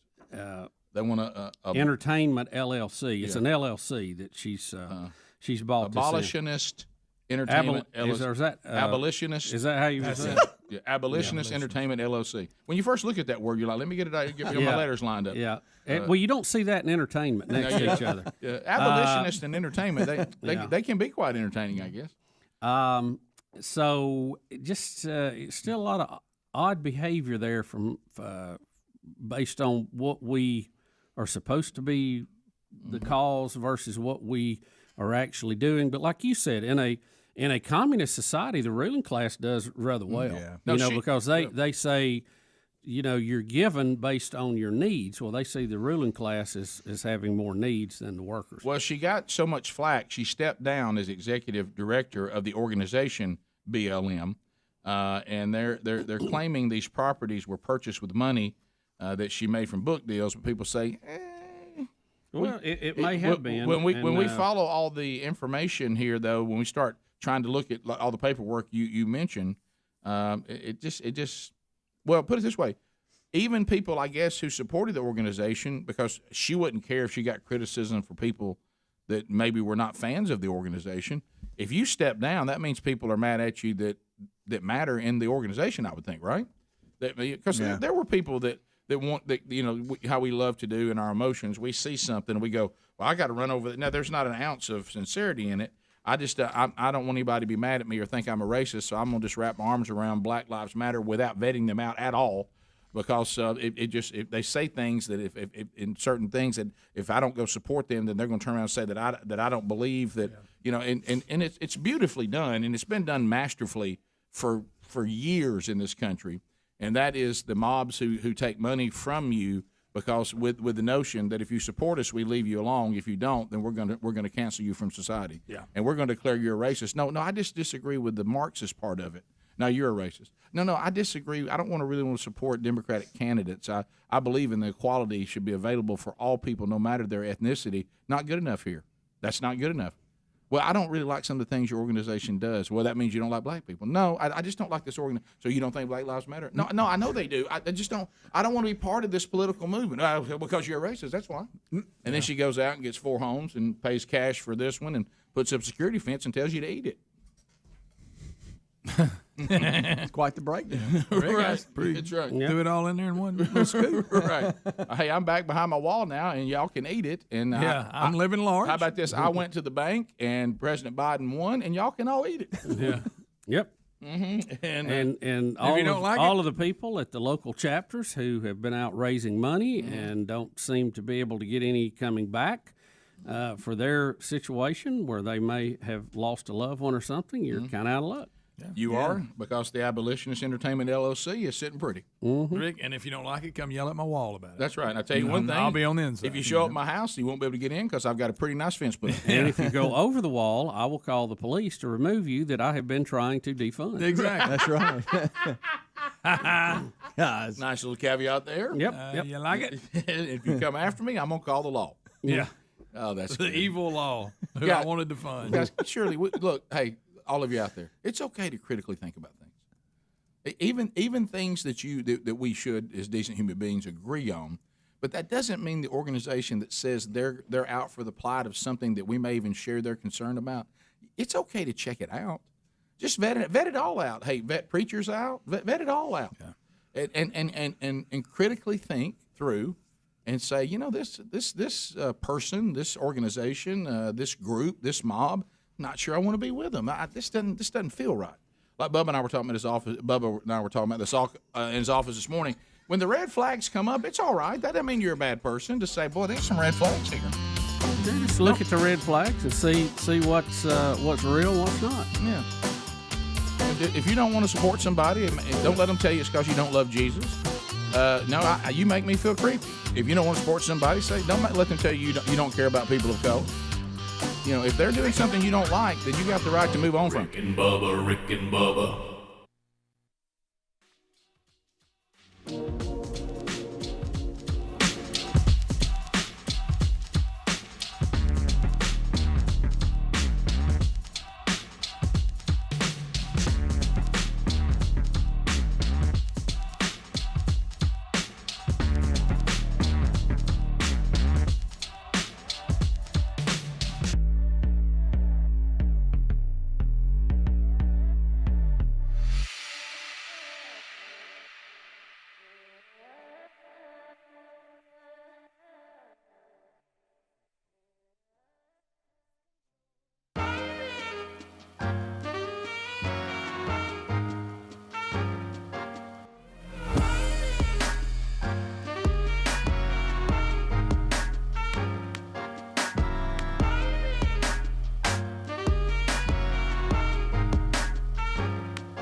trailer, I have a need. Speedy, the real Greg Burgess, Helmsy, Eddie Van Adler, as we mentioned, all here today. On the phones, the winner, and also Barbecue Smoke Neck. You can get in right now at 866-WE-BE-BIG. Rick and Bubba University, the podcast. Our guest, comedian Brad Stein, coming up this weekend, and I think you're going to like it. I think you're going to like that one. All right, Bubba, let's, you and I have been, we have been, you know how when you've been waiting on something, and somebody finally gives it to you, and then they go, well, you know what? It's like Christmas when you're a kid. And then they go, hey, you think you like that? Yeah. Hey, wait on this. We have begged and begged and begged and begged and begged and begged and begged and got a Division I college football playoff, and we have. it was so long. We have loved it. The old system was just so stupid, and it was so wonderful to have at least a 4-team playoff. We did the 1 and 2 play. We loved that. That was a step in the right direction. Then we got the 4, and we loved that. Well, baby, it looks like this is only going to get better. Rick, a subgroup of the College Football Playoff Management Committee, now get that title, okay, a subgroup of that group, presented a proposal to change the current 4-team format to a 12-team event. The proposal was made to the full CFP Management Committee and is the first step in a process that will not conclude before this fall. The 4-team format has been very popular and a big success, the members of the 4-person working group said in a statement. But it's important that we consider the opportunity for more teams and more student-athletes to participate in the playoffs. After reviewing numerous options, we believe this proposal is the best option to increase participation, enhance the regular season, and grow the national excitement of college football. And yes. I like it. Everything I heard yesterday, they think it's going to happen. You remember last year with the pandemic, and I can't remember what sports writer, who it was, made the statement that said because of the money they're losing, they're going to hurry this playoff thing up because it's going to be a huge money. I'm gonna, and that person was a prophet. I'm gonna tell you also what's driving this NIL. The colleges are afraid they're going to start losing money, so they're going. The one way that they know they can make more money is play more games. Amen. Playoff games make more money than meaningless games. Did you see the format? I was reading on that. Okay, well, here's what my story says. Y'all may have a different version. The 4 highest-ranked conference champions would be seeded 1 through 4. Each would receive a first-round bye, while teams seeded 5 through 12 would play each other in the first round on the home field of the highest-ranked team. I like that. Mm-hmm. That means team ranked 5 would host team number 12. In other words, it would be a bracket, and if you're number 12, you're going to play a higher-ranked team, blah, blah, blah. Let's see. How funny is it how that will affect Notre Dame? Because even if Notre Dame's number 1, it can't receive a bye or be seated higher than number 5 because they didn't win a conference champion. Mm-hmm. And so they would be 6 is the highest rank they could be. Under the proposal, the quarterfinals and semifinals would be played in the current bowl games. The championship game would continue to be at a neutral site as the current format. The 4 members of the working group was the Big 12 commissioner, the Southeastern Conference commissioner, Mountain West Conference commissioner, and the Notre Dame athletic director. And they go on to name all this. The next step. This is what we've been proposing for years. In the process is for the 11-member management committee to review the recommendation at its upcoming meeting in Chicago, which is June 17 through 18. If the management committee endorses the 12-team playoff proposal, or reach a consensus on an alternate model, or decides to retain the current format, it will be forwarded as a recommendation to the CFP Board of Managers, which meet in Dallas on June the 22nd. And that's a whole nother committee. We got to play. So they're talking about jumping all the way to 12. Yes. Yeah. Everybody thought maybe 8. I love it. Let me tell you, there's so many reasons to love it. Oh, I love so many reasons. It's a tremendous amount of money, so that'll be good, and that's what's driving this, by the way. Sure. And the other thing is, it will still include some of the bowls. When we get to the next round of playoffs, and what's good about that is this new trend, and you're seeing it unfortunately even in high school. I've got a chance to play at the next level, so I'm opting out. Well, I'm not going to opt out if I'm in the 12-team playoff. Yeah, that's right. You know, I'm going to play in that bowl game because it's a playoff game. I'm trying to win a national championship. I think the quarters ought to still be on campus, but that's just my personal opinion. You want to go another round on campus? Yeah. Here is the excitement other part. We said the 4 highest ranked conference champions would get seeds, basically, but the 6 conference champions that they would acknowledge as would have an automatic. It looks like the 12 teams would consist of the 6th highest ranked conference champions, plus the 6th highest ranked other teams, as determined by the College Football Playoff Selection Committee. And see, that was what you talked about. Let's go and get our conference champions in there, and then we do we offer another slots for those teams that did really well but maybe finished second. Right. Now this is what I don't This understand. is not good for those of you that don't like the SEC. It says no conference would qualify automatically, and there would be no limit on the number of participants from a particular conference. Loving it. Yeah. But it says the proposal calls for the 6th highest ranked conference champions. Right. Mm-hmm. But it says no conference would automatically qualify. I don't know. To me, that Yeah, because if you're top 6, that seems to be. If the champion of the top 6 conferences are in, then you got to be in those 6 conferences. You do get an automatic. Right. You're in. Right. So to me, that sounds like it's contradictory a little bit. Well, But I maybe guess it's they're just saying if you won semantics the of it. ACC but you weren't in the top 6, that doesn't guarantee you that you're in. But I would say if you won the ACC, you're going to be in Well, the top I know. 6. I'm just giving you a scenario. Well, do a better though, one. If you the Pac-12, if you won, no, we go even further than that. Just because you won Mountain West, it doesn't mean you're in the playoff. right? It's but other conference. There are conferences. highest ranked conference champions. And then 6 at large. Right. Which is why I said those of you that don't like They're the really- SEC, you're in trouble. So who would be your 6 conferences that would get a de facto automatic? Probably because you go by this, they're saying the highest rank. Well, if the bigger conferences, you're that champion, you're going to be higher ranked than the others. So whatever your Power 5, who's the 6th one? It would be, what's that, Central Florida? Because they used to call it the Power 6. I don't know what any of them are called. I When they were have there? no idea. There's a bunch of them. You got I can't even get the numbers SEC, ACC, the big, is it Big? Now the Big 12, Big did they 10, have a Big 12. championship game? They do now. Yeah, used to. they do. Okay, so Big 12, Big 10, Pac-12, SEC, ACC. That's your 5, and then you got a ton of other. So who would be number 6? Well, if What is it that Central Florida was in? I can't think of it. Is it called Mid-American? Mid-American or Mid? you got conference, see Mountain. If the You Mountain got West, Conference USA, you yeah. got if the Mountain West commissioner Mountain West. Greg Thomas was in on this, I wonder.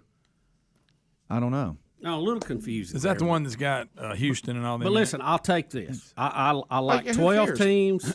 See, American Athletic Conference is the one that has Cincinnati, Tulsa, Memphis, Central Florida, Houston, SMU, South What's the name of Florida. American Athletic Conference. So I'm assuming that's who this 6th one Probably, yeah. will be. Bottom line is, I love playoffs at high school. And I don't want to hear about, well, they got to play games. Division II does it. FCS does it. Division III. FCS takes 25 teams. So we got colleges playing ball through playoffs and that always have done it. So that's not an argument that it's always too many wear and tear on them because the other levels of college football. Let's watch football games that matter, And and if you let's get involved in elimination games. And if I don't win this game, I'm out of the national championship. And if I win it, I'm moving to the national championship, not over in some obscure bowl that nobody cares about. And whoever wins the game, who cares? These are 12 teams that are at least guaranteed one game postseason that matters. That absolutely matters. That You matter. know, this is really better than I hoped for. I was hoping for 8. Yeah. And then the argument would be who's number 8, who's number 9, as opposed to This pretty 4 and much- 5. But if you're arguing about who's number 13 and 14 and 12, Yeah, then I think we're it's, okay. it's not as significant. It's not. Get Cinderella stories in this. Oh, yeah. Your phone calls are next. Rick and Bubba, Rick and Bubba.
21 minutes past the hour of the Rick and Bubba Show. 866 We Be Big is the number. Let's go. You make comments, you ask questions, you bring information to the table. Bubba, you have something? I have what the playoffs would have looked like last year, courtesy of CBS. What if we'd have been under this new format? Of course, the top 4 byes would have been Alabama, Clemson, Ohio State, Oklahoma. Then you would have had Notre Dame, Texas A&M, Florida, Cincinnati, Georgia, Iowa State, Indiana, and Coastal Carolina. Mm-hmm. How about that? To Rich in Kentucky. Rich, 30 seconds. Go ahead. Yeah, I'm sorry, but I don't know if you guys are aware that Roku and YouTube apparently are having contract issues. And at least on our TV, we can't get YouTube no more. So you're saying that under Roku. Okay, we were always watching you on YouTube, but we can't get it anymore. Do you know about this, Speedy? Well, you're nodding. This makes sense, and because Tyler told me something to the effect of, because he's a streamer. All these kids are now that they're on their own, but they don't need cable. I'm a streamer. And he said that YouTube wasn't an option on the device he was using, so he was having to go around that. And like he's got a smart TV. But a lot of times he would access YouTube through the device he was using, but he can just go to the bottom and get it that way, but it's no longer an option. Well, see, what's going to happen, though, and here's the problem with this. I know it looked like it was a simpler, better way, but if you look, it's getting more complicated than the old way. Say Samsung TV. They may go to YouTube and say, look, we got smart TVs. We'd like to put you on here, but we need a little. Yeah, that's the way it works for everything. And so there's more and more people in the chain to stop somebody from doing it. And I don't know. It's just, again, it's going to get very complicated for us, the consumer, sadly. What you need to do, sir, if you still want to watch it, I hope you're still listening. I guess you found a way to do it. All you got to do is go to our YouTube channel on your phone. And then mirror it to your laptop, and just mirror it to your TV. iPad, your whatever device. Yeah, just go to while that's still available. Just go to rickandbubba.com and click on our YouTube channel. If you subscribe to it, it doesn't cost anything. You'll get an alert every time we're live. Like if you've got the show live, it's happening now, and then you just mirror that to your big screen and watch it that way. So you can get around that. But Bubba's right. It's just like streaming is just a new platform, but everything else is the same. Meaning people say, well, if you want to use my technology, you got to pay to be on, and just like it was with satellite, just like it was with cable, it's just that streaming is the new way of getting things, but the way people make money and all the different things really never changes. We continue. Justin in Troy. Justin, welcome to the Rick and Bubba Show. Go ahead, 30 seconds.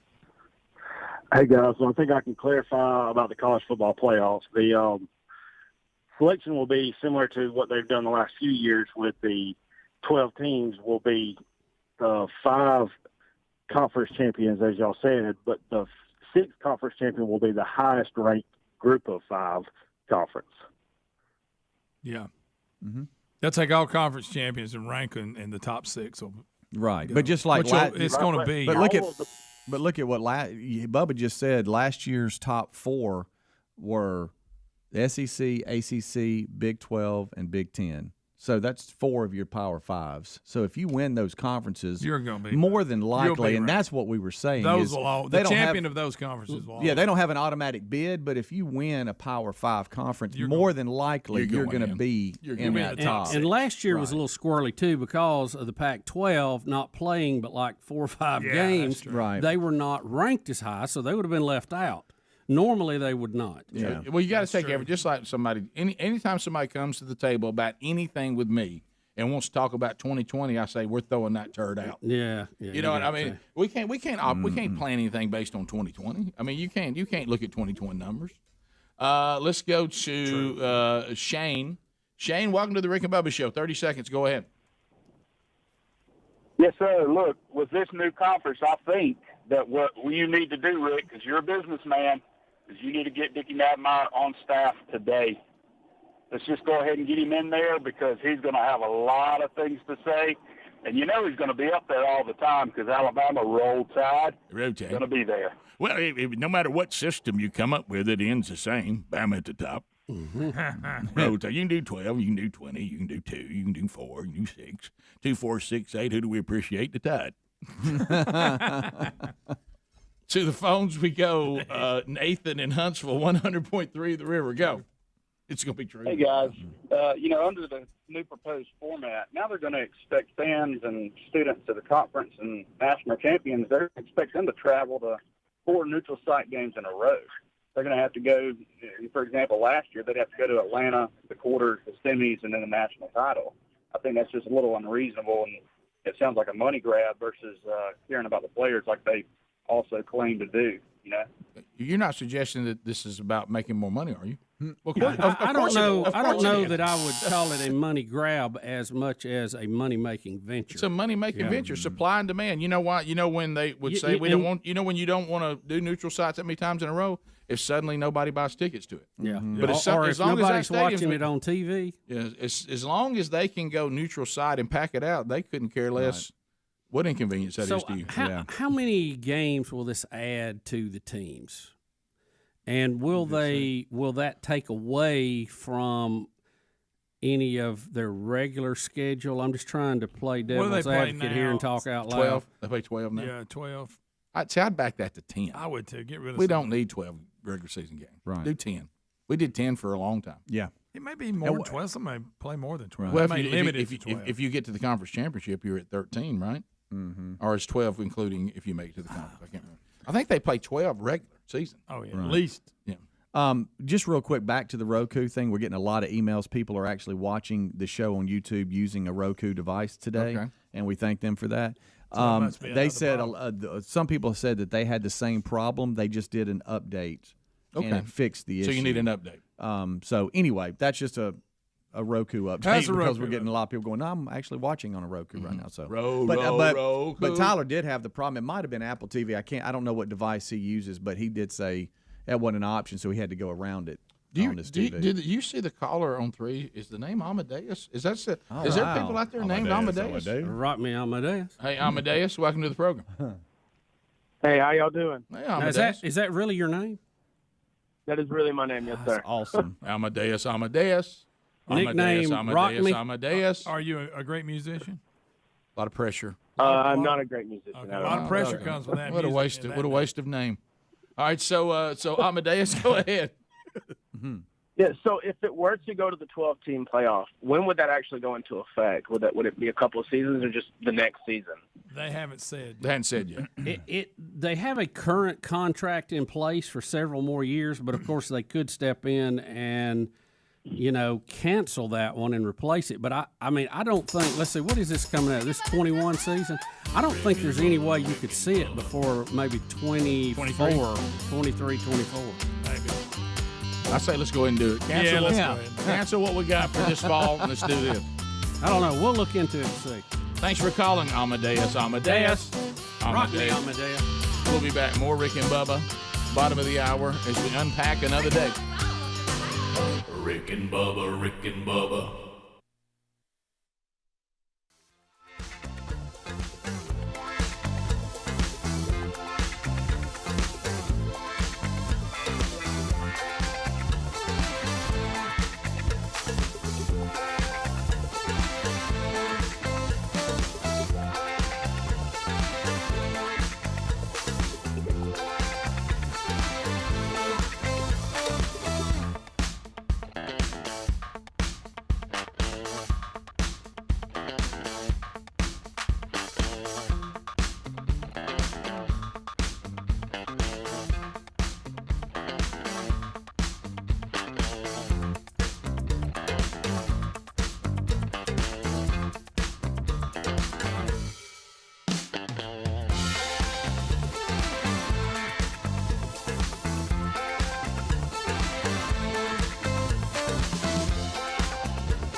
35 minutes past the hour.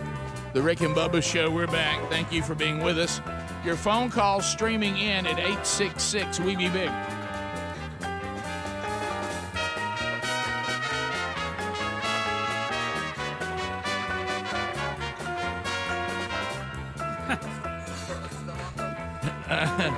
Where's my 80 folks? Where's my 80s folks?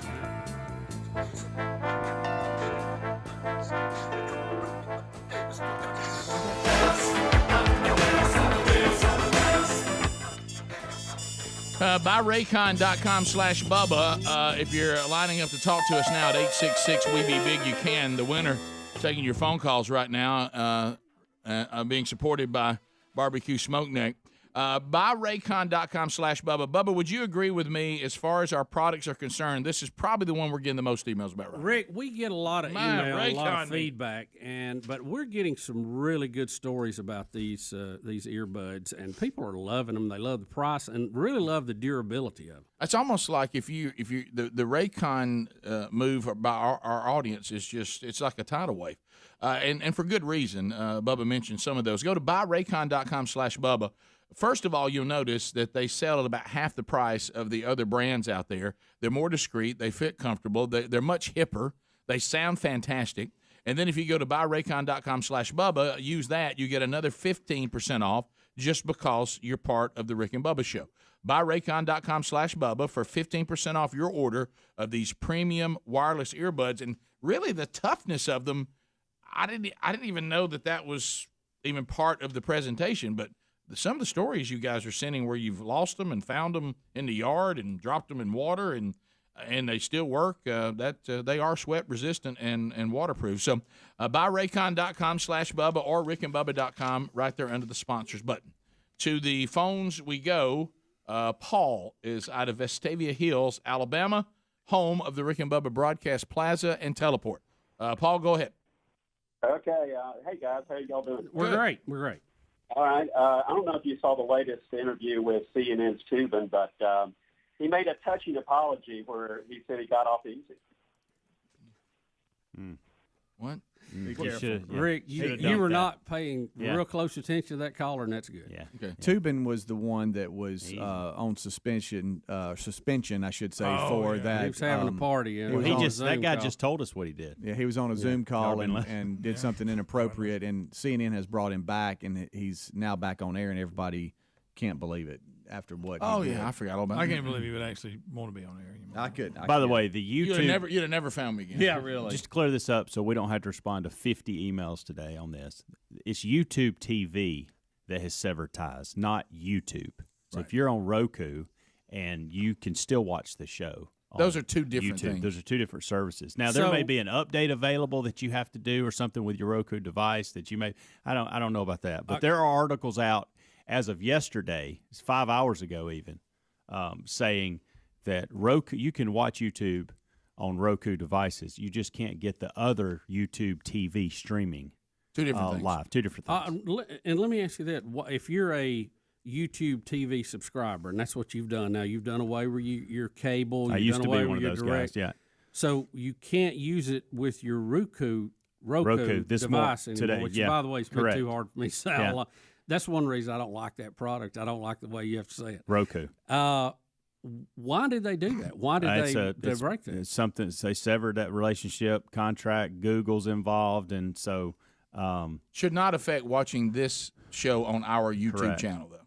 And this would have impacted me if I would have been if I wouldn't have jumped to AT&T TV. Amadeus. Don't you think it's the same thing as the cable companies, Bubba? To your question, since YouTube TV is a provider, it would just be like, you see some of these local channels as well going, hey, coming on this certain date, call your provider because this channel will go away or something. Yeah. It's just, I'm sure it's just new technology, but the way everybody monetizes them and the way you have to get access to the people, right? It's just going. I mean, you can't really depend on anything anymore. That's what drives me crazy because I was almost going to the YouTube TV and doing away with everything else. Yeah. But then there's these little things like this that you go, hey, Well, wait a minute. the 'Cause problem. what if they have a falling out with Apple TV? Then I'm out of Well, luck. the I good can't get any. you're not out of luck, Bubba, because what happens is these are month-to-month deals. You simply cancel it and you start whatever. You go AT&T, you go Sling, you go Hulu, whatever it is that you want to do that offers basically the same thing at a price that's $5 or $10 either way. You know, option. my problem with these, this is off the topic because we've been looking at it lately. We can't find one that hits everything. You know, we all have a channel or two that we want. Mm-hmm. None of them have all of them we need. Somebody's left out, no matter what we do. Yeah, and again, it's all according to what your consumption is. But, you know, I have Apple TV and I have cable, and then I have whatever apps I wanted. And I don't really I can't think of anything that I can't get that I want. Now, You know what's funny? there may be things I can't get that I don't care about, but as far as what I need, not a problem. But I mean, as far as I a streaming service, if I completely did away with my satellite or whatever, What are none what of are them they? have those things. What are the ones that you're wanting?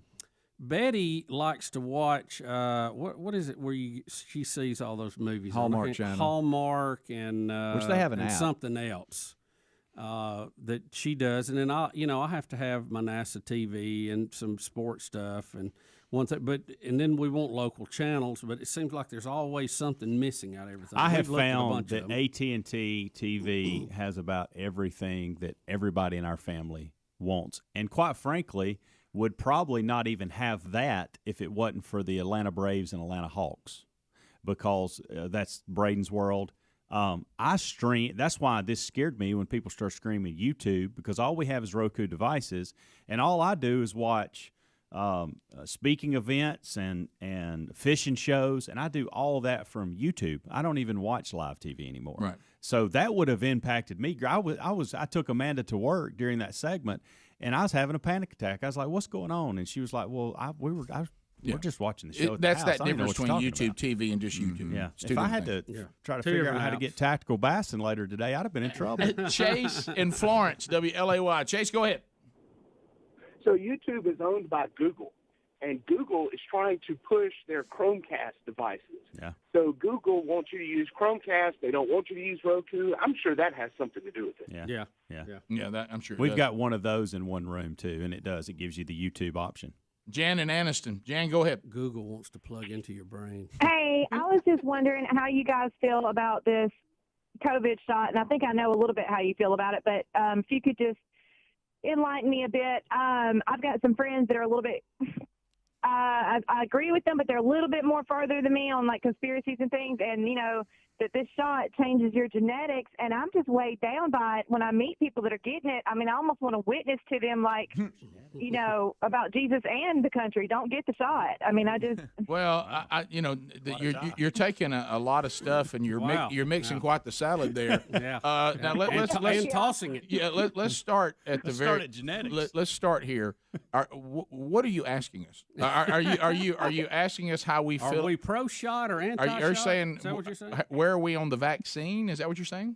Yes. Where are you on the vaccine and why? Okay, let's go there. Yeah, well, first of all, Bubba and I have free-range organic antibodies, and tests continue to show that the antibodies that we had from actually having COVID, for me, and Bubba's about to find out again, they're still there.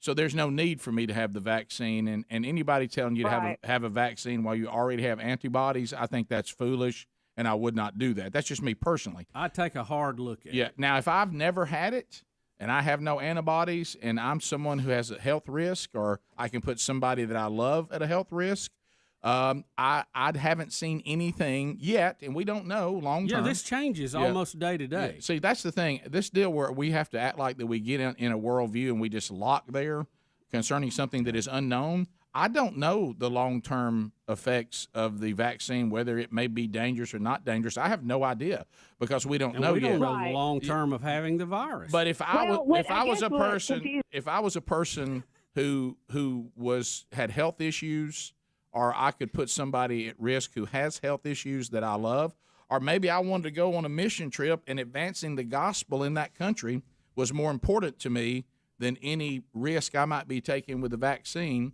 I probably would take it. But see, it's not really fair for me to make that call because I'm not in that situation yet. I do not think I'm at any substantial risk with the natural antibodies that would warrant me to go take the chance of the vaccine, how it would interact with my antibodies. I've seen people get really sick about that. I don't really have a desire to take a vaccine that possibly, because I have strong antibodies right now, is going to make me sick for even half a day. I just would rather not be sick. So right now I don't need it. But do I fear the vaccine if I'm someone who hasn't had it, or I'm at a health risk? I don't have any real fear of the vaccine. And Jan, I would urge you to do this too. Keep in mind, vaccine or not vaccine does not make you a good or bad person. Okay, it's a personal choice that people need to be well informed on, and don't write somebody off who had it, and don't write somebody off who didn't get it. Yeah, we're all in this together, and we're learning every day. I'm in the same boat as Rick is right now. My wife did not have it; she got vaccinated. Greg did not have it; he got vaccinated. I mean, I love Adler my didn't wife. catch it. He got vaccinated. Yeah, Adler. I love Greg. I love Adler. I didn't lay in the floor and prevent them from getting it. As a matter of fact, I kind of helped you get it. Yeah, you did, absolutely. And I think at the time that they got it, it was the right choice. Yeah, but I don't believe anybody should be forced to take a vaccine in this country. That's creepy. I don't. No, and Rick, this let me say 6-month-old, they're talking about giving them to people. Leave the children alone. Don't be pumping vaccines into babies. Come Rick, on, right man. now, this vaccine, I think we definitely need to take a look at. I think some of them I think the jury's in on is fine to get before kids start school. Yeah, I'm talking. But we're talking about this one the now. COVID one, the one that when you see the paper, it just says on the paper unapproved. But yeah, I get it. I'm not scared. I took it. I'm obviously not, and whatever. I felt like to get where we needed to be as a country to get to herd immunity. Yeah. If you hadn't had it, getting a vaccine would help with that, and that's why. And my wife hasn't had it, and she hasn't taken the vaccine, and probably won't. Mine either. Rick and Bubba, Rick and Bubba.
Pass the gravy, please. Ooh, it brings me to my knees. It's 8 minutes to the top of the hour. The Rick and Bubba Show. 866-WE-BE-BIG is the number. So Jan, just make research, be paying attention, critically think. But as Bubba said, let's not live in a society where people who get the vaccine are bad, people who don't get the vaccine are bad, people that are somewhere in between that have antibodies but won't get the vaccine, they're bad. Fight your tribal urges. People, is what I'm telling everybody now. People who have natural antibodies and get the vaccine, they're not bad. Yep. Let people make a choice that is best for them. And I don't think any of these choices have the high ground. Matter of fact, I bet Rick nobody knows Rick, for sure. Okay? Hey, Rick, so nobody has Rick, the high ground. just shut your mouth. Because I saw my wife get in a situation where basically the person talking to her did not know her view on things. Yeah. And started down that line that those that won't get the vaccine don't care about people. And the boy, I was sitting there going, you ever just get out your flag and start going, land the plane, land it. You need to go another way. Loopa. And then you get, she's learned because now she's been a Burgess now for 25 years. You know what she said? What'd you say? Say that again? You don't mean that. But anyway, so because that's always our sign of let's rearrange that and try it again. But let's lay off because Bubba just said it. Here comes Truth Police. Let me tell you what. Hey, truth, as Brad Stein says, and you'll hear it this weekend. If you're offended by my rudeness, my sanctimonious attitude, self-righteous, that's fine.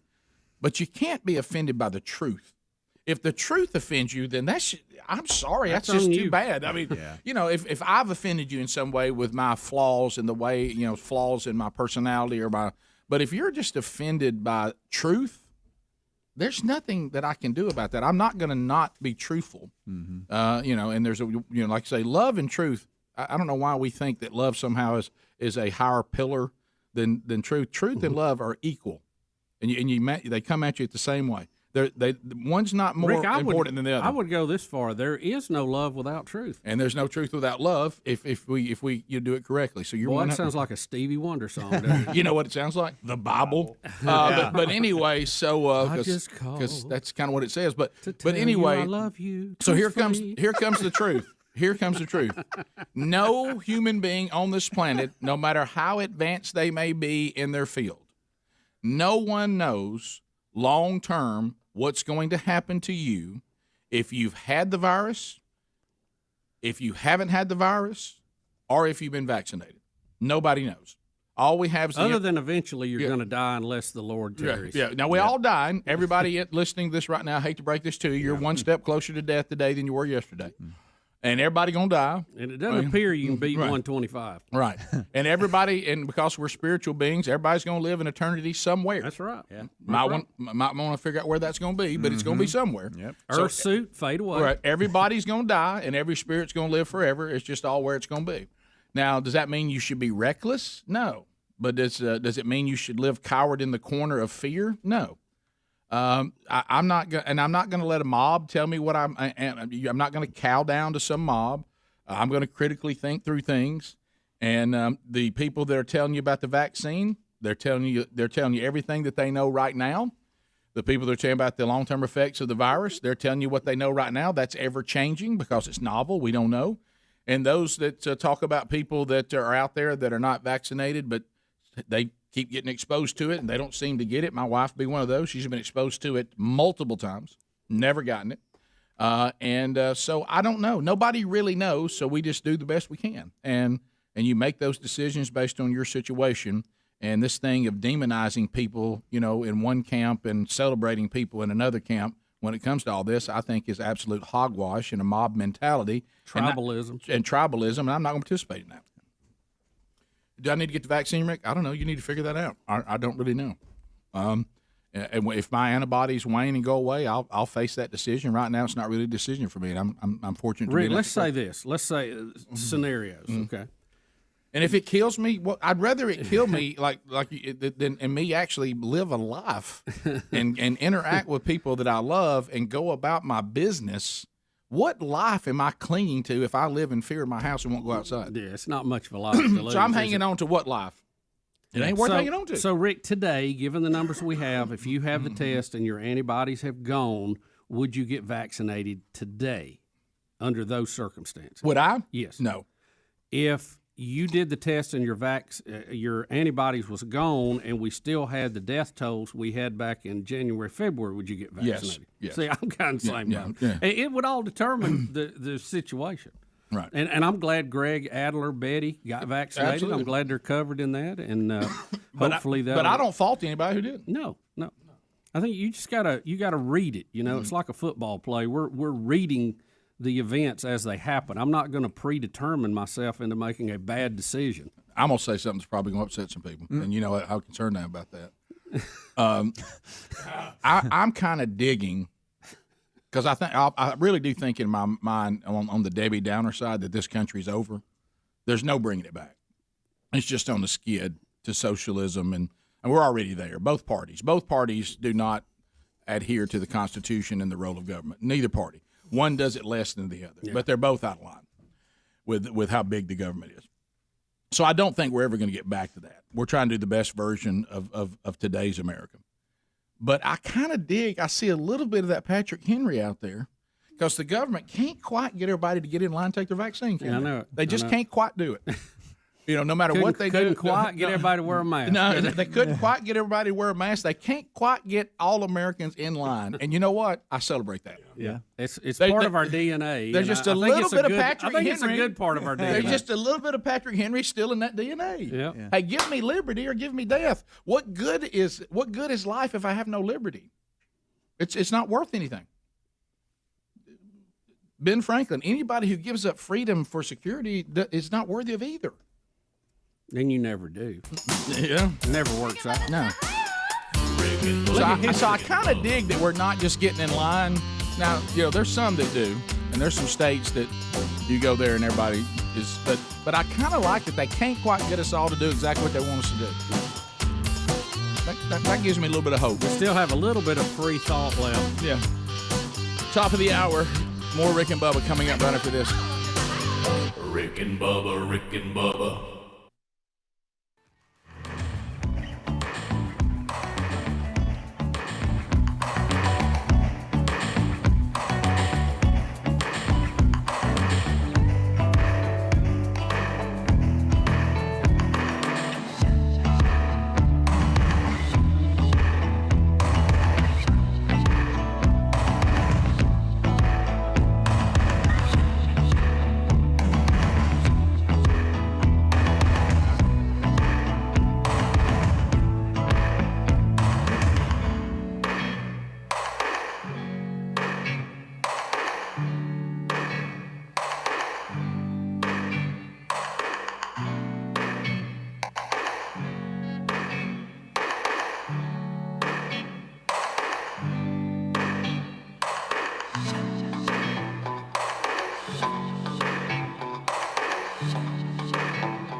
7 minutes past the hour from the broadcast plaza and teleport. We're here. Speedy, the real Greg Burgess, Helmsy, Eddie Van Adler.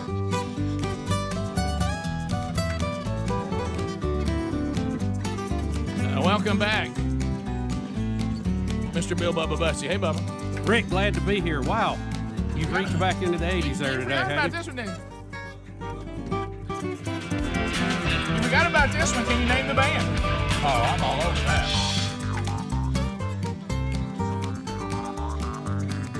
It never made it higher than about 33 on the countdown. They had some other bigger hits, though. And we danced. Yep.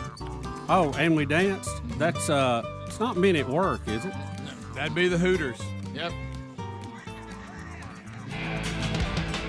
That one album, I had that album. I mean, the cassette. It was good.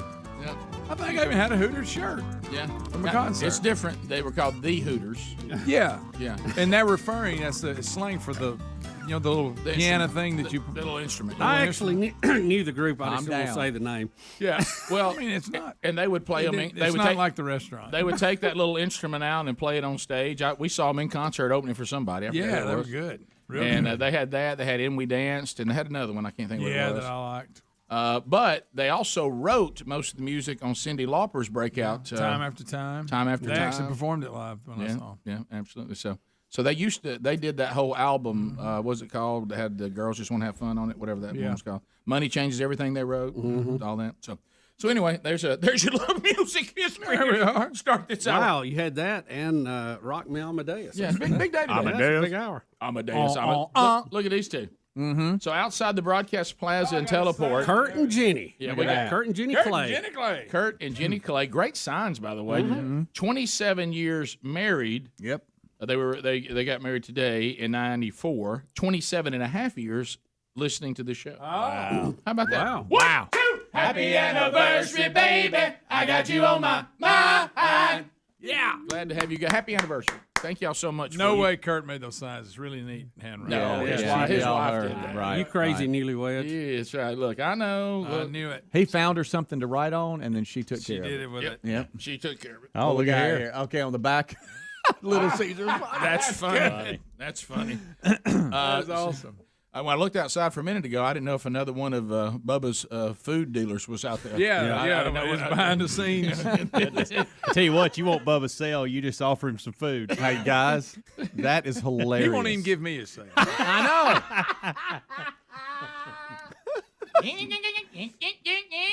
I was trying to save the kickoff hour headache while they were doing the show, so I tried to handle it myself, and that's all Ended this up is being a about. drop. Yeah, Ended up being a drop.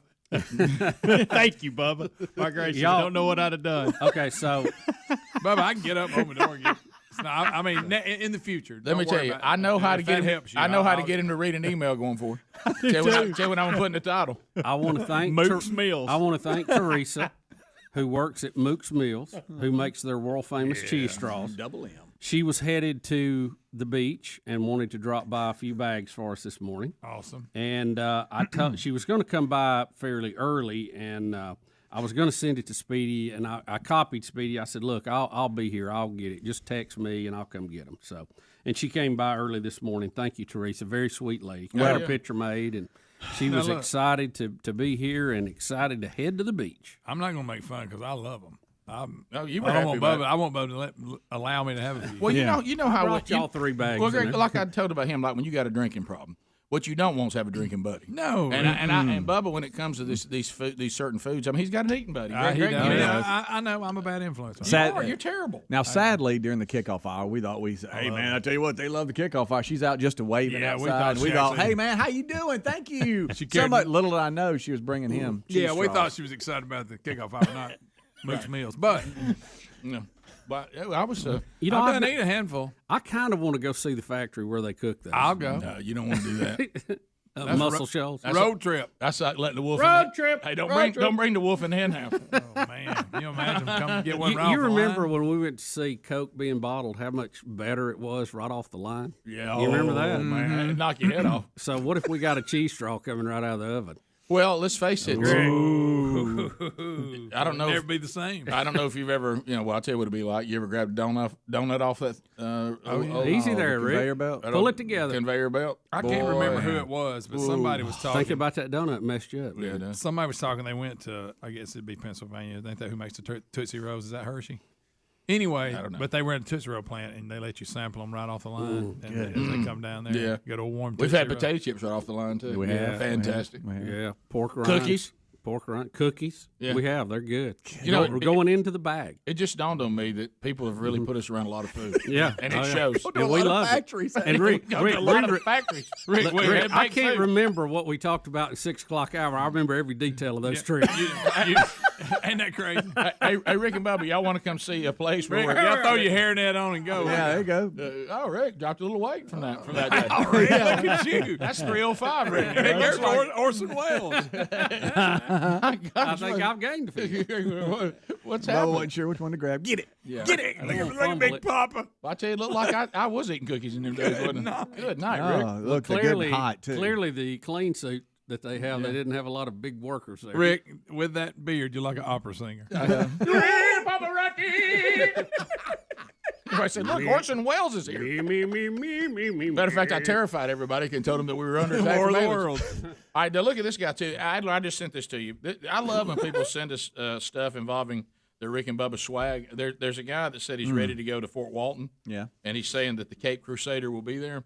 So he sent us some pictures. I sent them to you on your cell phone there, Adler, and a text. And he's got, you forget about sometimes because we've had so many products out. And this one is like the Rick and Bubba beach towel.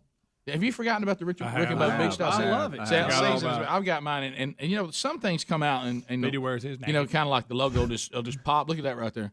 It's got. He said, "Look for me on the beach today, Cape Crusader." You see him. He's got the Rick and Bubba beach towel like a Fired up. Yeah, like his cape, like superhero.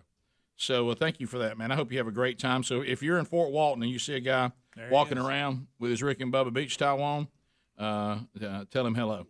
So looking forward to it. That is funny, by the way. But you see how I love that beach towel. You see how the logo just pop? Oh yeah, yeah. I've got several. I love. Look at it, pop. People when they're visiting, if they're gonna be swimming or something, they always grab that one. They love it. Are you gonna have your El Capitan hat on this weekend again? I hope. How did it go first weekend you wore it? Oh, I loved it. I didn't take it off. I left here Friday with it on. Come in Monday. I noticed. Slept with it on. Yeah. I wanted to see a picture of it in action on the boat. Okay, I'll handle. Are you going to that. be able to enjoy some relaxing time this weekend? Can I tell you, I pretty much need a day of that somewhere in here somehow. Just after Speedy goes and gets the trailer. Well, we still got to negotiate price, I guess. Right. I'm not going to charge you for that. No, I won't pay you. He'll do it from Mook's Meals. Yeah, how about that? I want you to know I got that, a few extra bags in the truck. You know I don't want you to overdo moves, so I've hid those other bags. We'll be back. Rick and Bubba, Rick and Bubba. Nowadays,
20 minutes past the hour. You got the Rick and Bubba Show. As we make our way back, Bubba placing his order for 80s Bed Music Day, and he shall get it. Come on. She was hanging on Johnny, he was holding her tight. I could feel her coming from a mile away. No use taking, there was nothing to say. Somebody say, to play it. Snare. I'm playing air drums and Greg's telling me what to hit. Snare. I'm going to have to put that on Apple Music.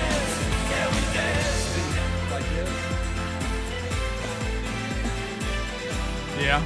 All right, so as we make our way back here, Bubba, you were telling me about where we live, and we've talked about this on the show. We are currently living in a tropical rainforest. It is green, it's a little wet it is muggy, and it is wet. My grass Muggy. out of hand. And every day we get just buckets and buckets and buckets of rain, lots of it in short periods of time. But then there's a drought in the very same country.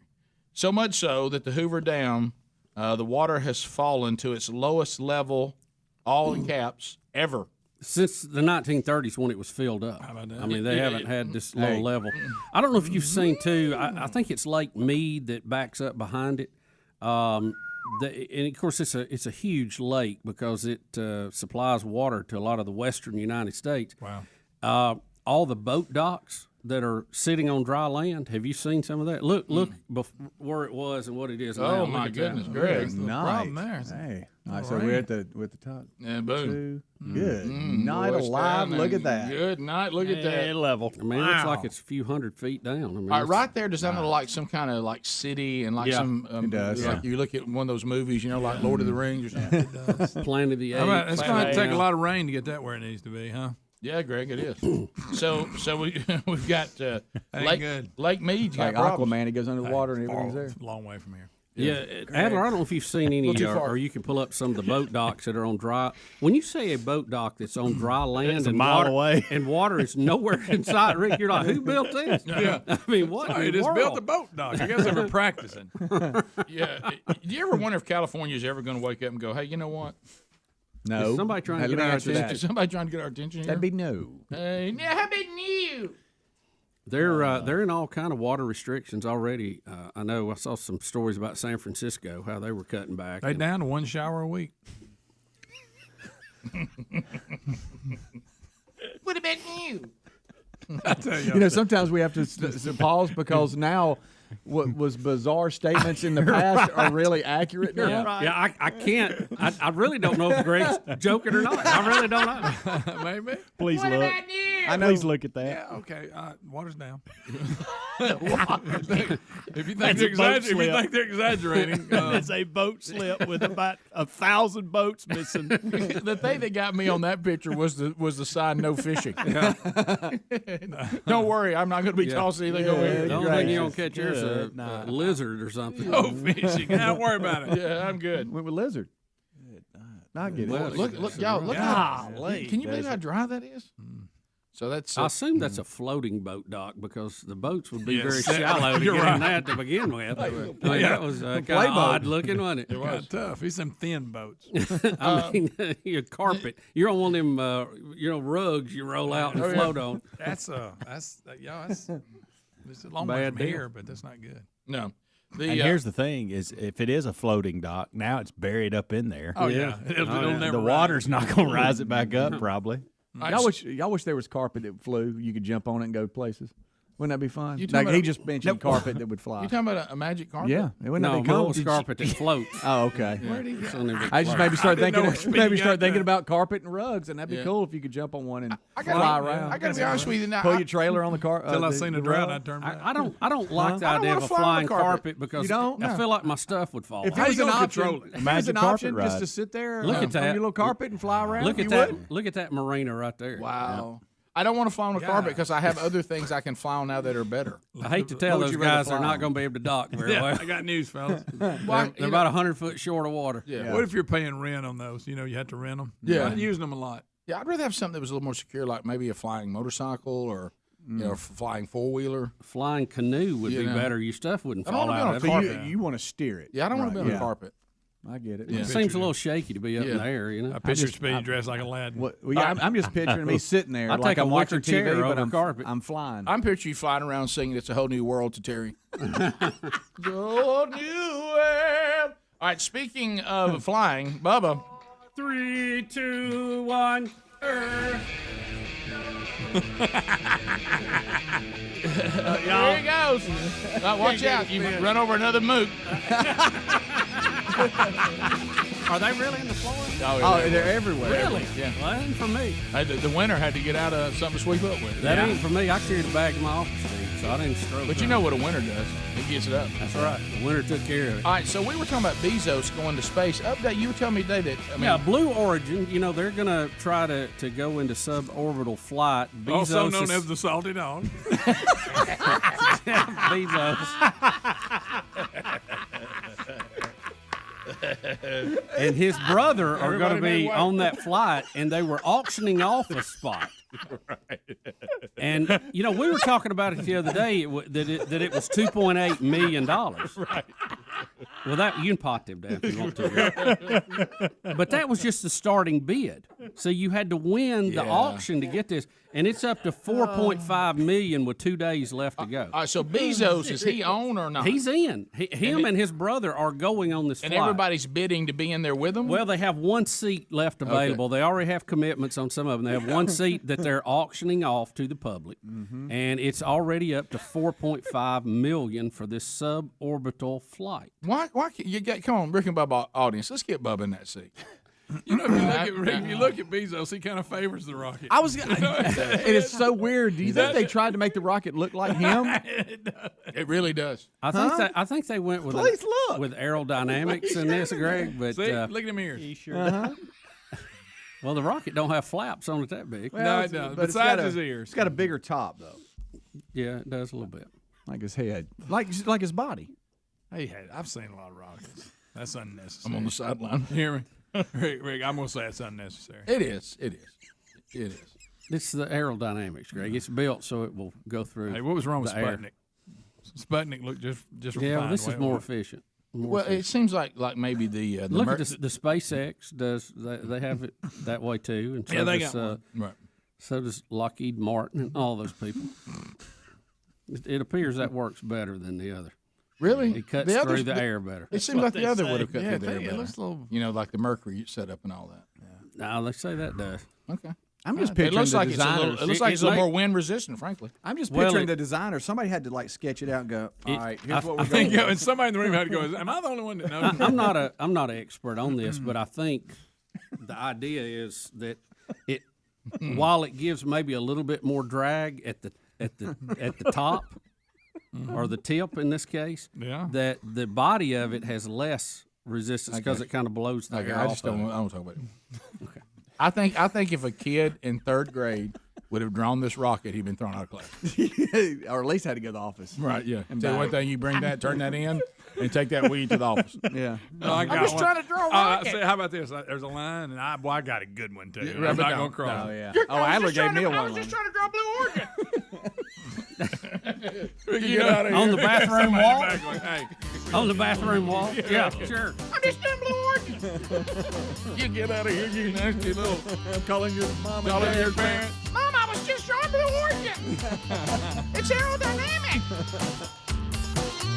We'll be back. Sorry, Bubba, that ruined that segment for you. I apologize. Pretty much did. Well, we don't have $4.8 million. There's no need to even hope. Thanks, guys. Rick and Bubba.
35 minutes past the hour. Your phone calls coming soon at 866-WE-BE-BIG.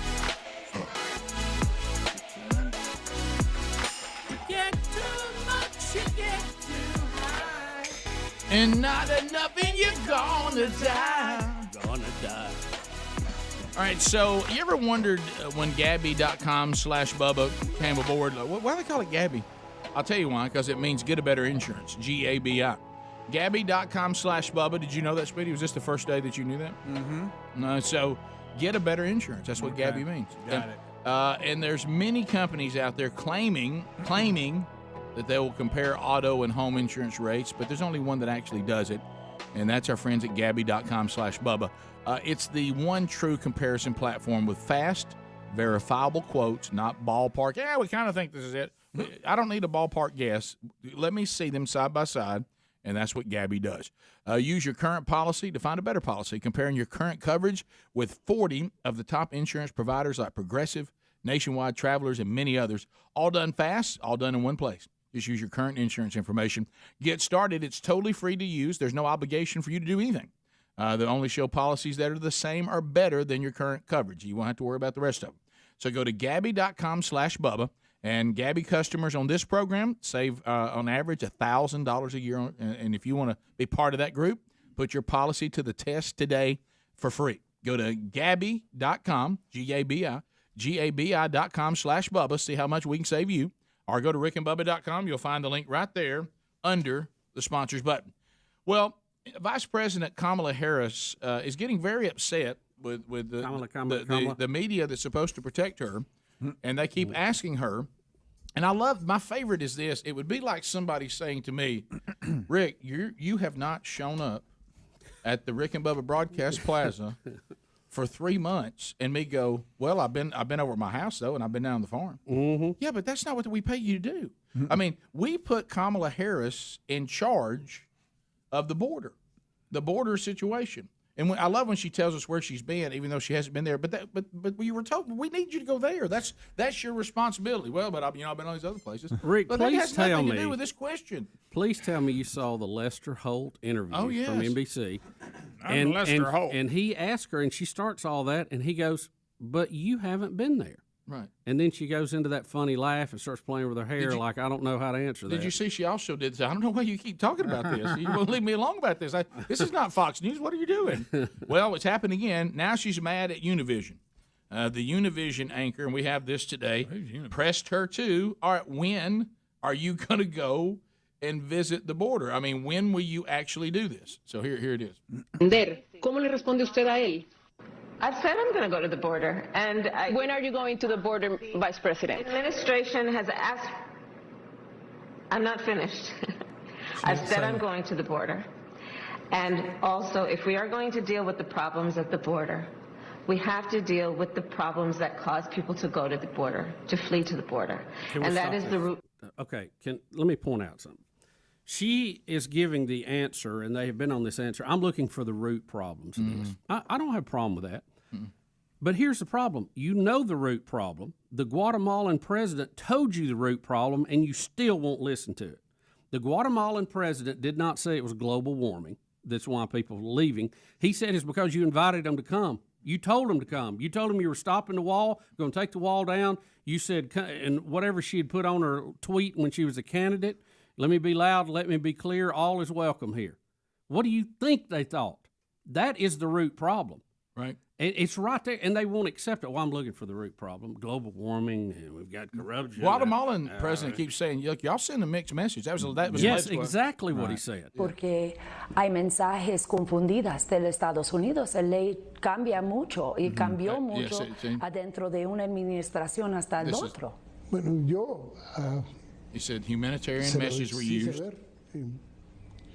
Que mensajes humanitarios fueron utilizados aquí por los here by the coyotes in a distorted manner. Yeah. Because they said over there that they will promote family reunification. So the coyotes came and took the children because of the message, and the teenagers to the United States because, and the borders were full. but people from all over, which is why our proposal message should be clear. The Vice President sent a clear message yesterday, do not come because they will not let you in. But he said in the beginning they went because they were told they would be let in. That's right. I mean, it's a confusing message. We're going to reunify your families. Come on. See, you think when you have a big heart, we're going to reunify families. Well, who's against that? But see, bad people then kidnap the kids, throw them over the wall, and then to get you in, and they're charging money. They're making more money doing that than they are running drugs. I know. That's just crazy. I mean, it's people who have they're like a 5-year-old. Well, and look, Vice President Harris, she does not like being pushed on it. No. Especially about Univision and Lester Holt and NBC. Hey, I don't know why y'all obsessing over it. I'm not finished yet. She's getting mad about it now. Says she's going, let's go. Is this Holt again? Here it is. Watch this. Look at this. Do you have any plans to visit the border? At some point, we are going to the border. We've been to the border. So this whole thing about the border, we've been to the border. We've been to the border. You haven't been to the border. And I haven't been to Europe. And I mean, I don't understand the point that you're making. I'm not discounting the importance. Stop it. You don't understand that point. That's You said that's what I was the talking Vice President said we've been to the border. We've been to the border. We've been to the border. You have been. Lester Holt, I give him props for at least asking a real question. You haven't been to the border. Well, I hadn't been to Europe. I hadn't been there. I hadn't been bowling. I hadn't been swimming. I mean, what's the big deal? What? What? What's the difference? You're the Vice President. You're one heartbeat away, and trust us, that's closer than it's ever been for a Vice President. And that's your answer to that? Well, I mean, I've never been to Spain, but I kind of like the music. Yeah. Yeah, it's. Keep in mind, when she was running for president, the office that she's one heartbeat away from, she was the worst candidate out of all the Democrats. She was the first one out. She got less votes than anybody. I know. But Lester, I give him, and I don't know why you keep they won't get off this. Lester Holt, that's the best question that she's been asked by anybody in the mainstream media. But you didn't go to the border. We didn't put you in charge. You're in charge. We didn't put you in charge of Europe. Hey, I've been to the border. We've been. Everybody's been to the border. I mean, what kind of? It looked like the Harlem Globetrotters trying to answer a question. It did. I mean, Curly Joe Neal had the ball up under his shirt, running around with it. What? What? Do you have any plans to visit the border? At some point, we are going to the border. We've been to the border. So this whole thing about the border, we've been to the border. We've been to the border. You haven't been to the border. And I haven't been to Europe. And I mean, I don't understand the point that you're making. You don't? Apparently you don't. That's scary. You're in charge of this border thing, and you've never been. You don't understand the question. We've been to the border. We who? When did we go? When what? Hey, Rick, we put you in charge of the border. You haven't been there. Well, I haven't been to Europe either. Yeah, but you're not in charge of Europe. We didn't put you over Europe. Two different things. You don't understand my point? Do you want me to tell y'all seriously? I mean, you know why I haven't been to Cabo San Lucas either. You know why she won't go to the border? You know why she won't go? Because it's a mess. Because the press corps will follow her there. Mm-hmm. And they have done everything they can to keep cameras away from. You remember they wouldn't let media in there to even take pictures of stuff. No. And they know if they go, the media that travels with her, the press corps, will go, and they do not want them seeing what's going on and sending those pictures back to the people in the United States of all these people at the border and all the people in cages and all the kids in cages that they can't find anybody to take them. That's why they don't. That's why most people don't like seeing the messes they made. No. That's a good point. No, because you can lie to yourself as long as you can see it. Usually, when you have a wake-up call, somebody showed you the mess you made, you went, boy, I can't really get around that. Yeah. Mm-hmm. Well, now, Babylon Bee that said good news, though, since it is the month of June, all the kids are in cages, but they have rainbow bars. Yeah. It's all good. So makes it better. Makes it better, yeah. We'll be back. 866-WE-BE-BIG is the number. Your phone calls are next. Standing in line, ready to go, the winner. He'll get you lined up, ready to go. Barbecue Smoke Neck helping out, too. Y'all, the border is not a Democrat-Republican issue. It's an American problem. Yep, that's right, Bubba. Rick and Bubba, Rick and Bubba.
there's been a lot of people try.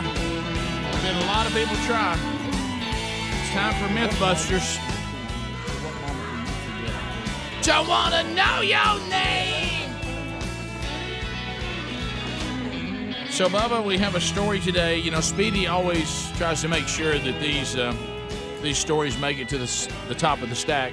I mean, I don't know about you. It's been laid on top of my stack for 3 hours now. Well, guys, I mean, it's a big headline today. Yeah, do y'all want the big headlines? It's a big one. Well, yeah. Huh? I don't y'all think want the big stories? I don't think this is some breaking news. Well, it's on up there, Rick. I know y'all want the big stories of the day, right? Yeah, we do. Well, we get a new term out of this too. We can have a little fun with. The headline says a lot of the story. Fat but fit is a myth. Obese people who regularly exercise are at increased risk for diabetes, heart disease, stroke, and respiratory disease, according to a new study. See, y'all want to know that, don't you? Whoever thought that, though? Yeah, I was about to say, is there a myth out there that you can be I fat? missed out on that myth. Is it out there? Well, you can be fat and have good numbers, he's saying. Well, now that is true. Now, I do think the BMI scale is ridiculous. Now, not in all cases, but I mean, when you take the top athletes in the country that's in the NBA and half of them are overweight. I'm talking about people that look like you and me. Right. I mean, now, Rick, here is this new term: the metabolic. Look out! Metabolic. Watch it, cheese straw. Metabolically. How did he find that? Metabolically healthy obesity. Yeah. All right. I've never even heard of it. Are better known now as MHO. Yeah, let's do that. Yeah. They FLA. found, this is the University of Glasgow.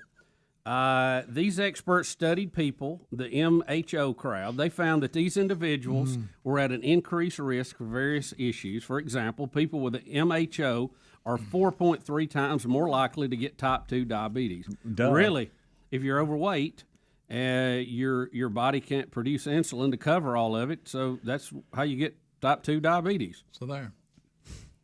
It's not that you can't produce it; you just got more land to cover than you got sky to cover. You know, Boy, look what it says about your risk of heart health. Rick Burgess. Oh my goodness, these are gold. Thank you, These Adler. are gold. maybe somebody should be bench pressing him. Yeah. Or let that person out caught in his pants. He's holding hostage. Right. There's no way that person can breathe. I'd like to know What did that say? I'd like to know what Adler Googled. Was it big? What was it? What'd you Google? Fat and fit.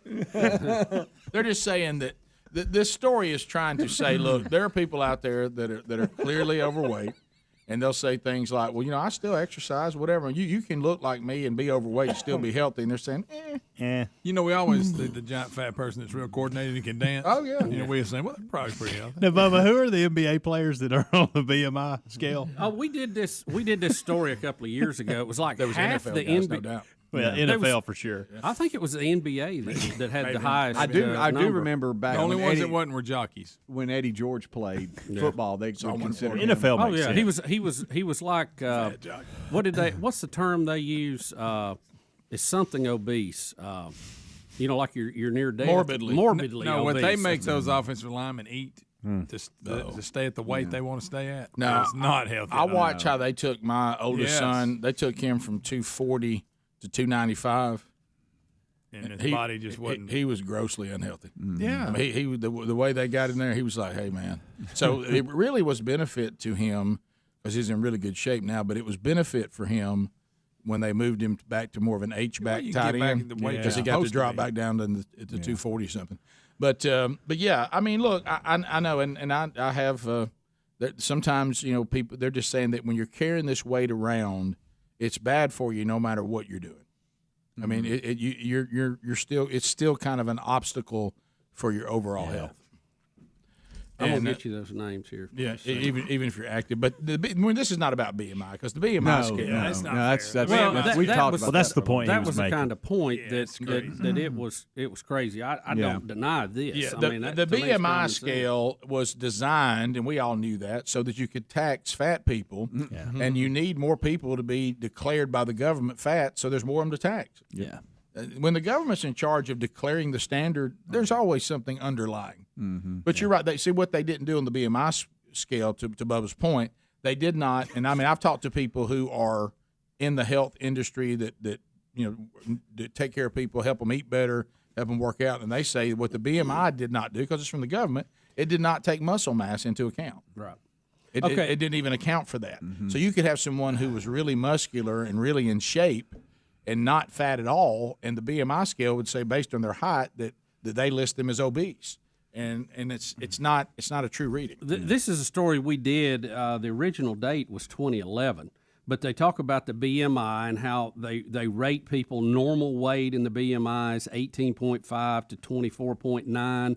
Overweight is 25 to 29.9. Anything above that is considered obese, and anything below that is underweight.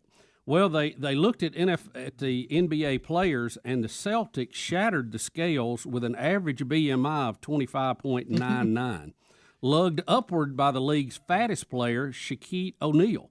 At 31.62, Shaq.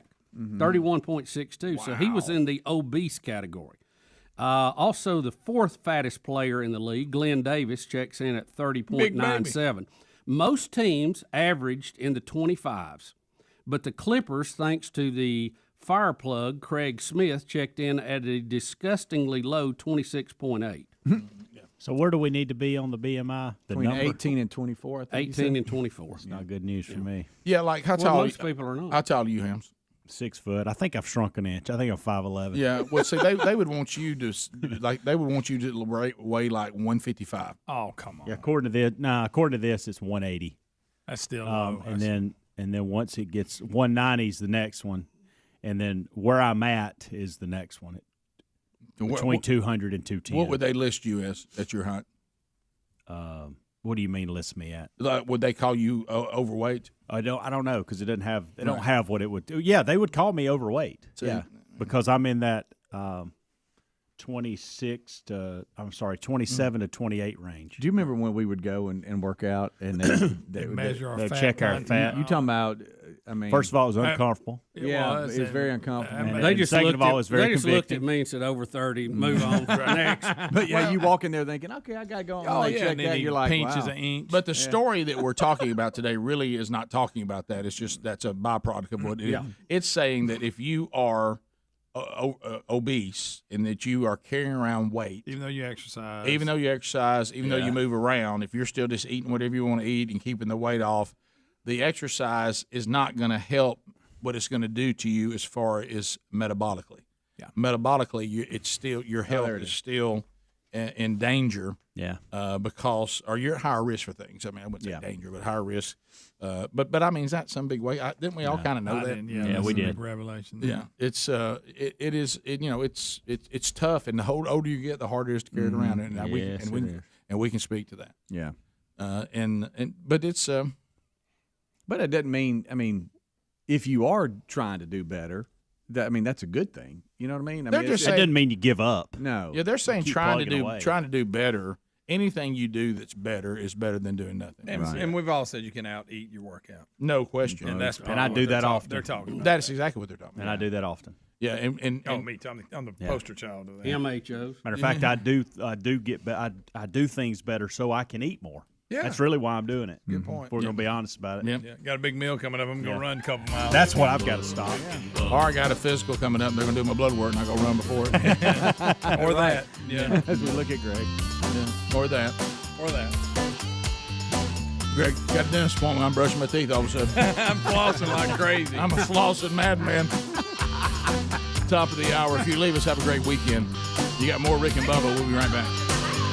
Rick and Bubba, Rick and Bubba.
It is 6 minutes past the hour from the Broadcast Plaza and Teleport.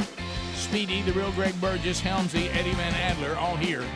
We'll take your phone calls at 866-WE-BE-BIG this hour. The winner and Barbecue Smoke Neck taking those phone calls. Students at Rick and Bubba University. Out on the road this weekend, Gardendale First Baptist Church Sunday morning. Honored to be speaking there and get a chance to baptize my nephew in the second service. That's going to be cool. So Gardendale First Baptist coming to see you on Sunday, 9:15 to 10:50 are the services. Gridiron Men's Conference coming up next weekend. Get those tickets at gridironmen.com. Rick and Bubba University, the podcast this weekend. Our guest, comedian Brad Stein. And also those of you from our home county there in Alabama, he's at the Happy Hour Comedy Club and Restaurant tonight and tomorrow night. Go see Brad Stein live. You will love the energy and love what he has to say. And you'll enjoy Rick and Bubba University, the podcast visit with him this weekend. Welcome back, Bill Bubba Bussey. Rick, glad to be here. Thank all of you for spending a little time with us each and every day. Little controversy here. We were when you see the headline, California mom makes one-handed catch at Major League Baseball game while holding baby, you start getting kind of fired up. Yeah. But then when you've seen it, it is a nice job. Yeah. I mean, it's like, hey man, good job. That's a pretty good grab. You're holding a baby. But I thought it was like a shot into the crowd. It hits and then bounces up in the air, and she just kind of grabs it while holding the baby. It's a good job, but it feels like you said, Helms. It's a routine play. Yeah. Moms are amazing. They are. But if let's say this is Amanda, okay? I've tossed her a bottle while she's holding one of the kids before, and she made that play. That's what she's supposed to do. It's a routine play. A little more pressure Look, when you you're don't in the get ballpark. excited on the bench as much if you're her teammates when she does this, but you look out there and go, hey, great play. You know what you say? I'd way not choke. Hey, yeah, hey, nice play. I'll give her a good athletic move here. It is. I mean, It is a good She doesn't look. I didn't say it was goofy. bad. Right. I give her a tip either. of the hat on that. It's just not She doesn't look extraordinary. like she's trying not to get hit, and it happened. Yeah. last It's night. just not extraordinary. I'll say this: it doesn't need to make an ESPN top 10 plays.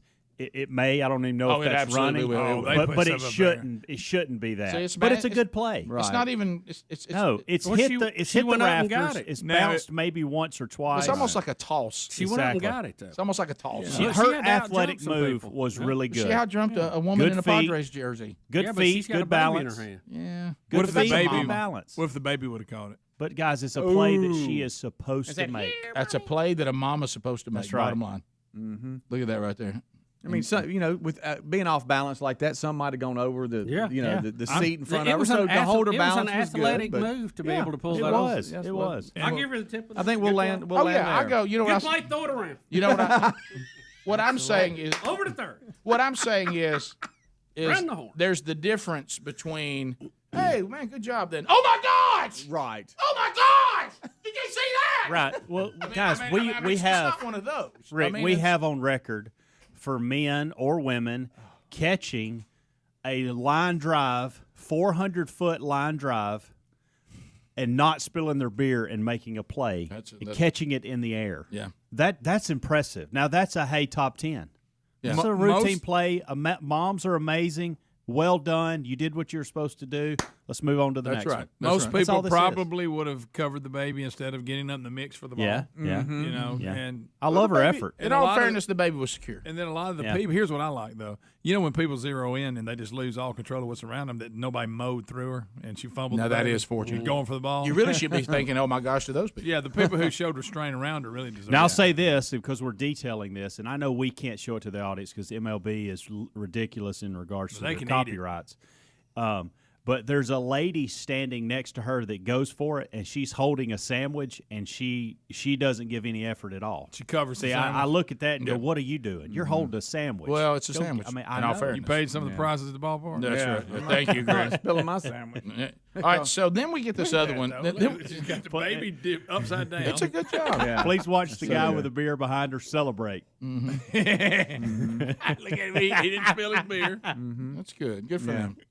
All right, Good so stuff. then we have this one, and I haven't seen this yet. Does this have potential that there's an ice cream man that everybody says looks like Trump, and he's singing, and it almost looks like Trump? Is that an ice cream thing singing? And Is he's, Ricky's an albino too. Yeah, don't leave miss that the out. well, albino of course, part. Greg, you're going to make sure I know that. Nothing That's wrong with in the that. I'm just headline. saying He's got to he's an set. He's albino. got to set it, Rick. And I don't really, Does I he don't, look like I don't Trump? get this at all. I'm enjoying that.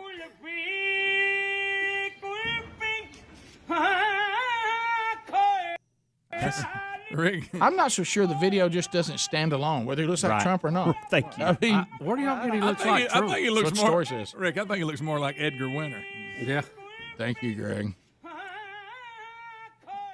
I could watch that a lot. Okay. I could the too. voice I can handle. We're just going to ignore the person that walks through with the blanket on their head? I mean, Now, completely? what is he doing? What is he actually What is singing? this guy? Says he's an ice cream man.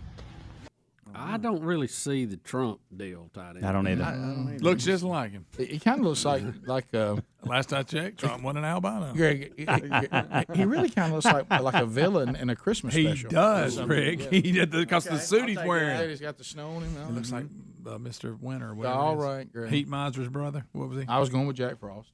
Oh, yeah. Okay. Is that how someone would sing about ice cream in Pakistan? I mean, he's got pops. He does. Speaking of that, Greg, where are you on Principal Marcus? Is it Gals? Oh, I'm trying to be sharp and singing from his class. And he's got. All right, so this is bothering him. He All played this he is- played this for us I'll tell you what yesterday, this is. and he said, "Hey, He's got a really, really good voice, and he's is looking it. for an excuse to sing. Yep. Yep. Yep. You know it? Yeah. Because, I mean, why would you sing this to the class? Because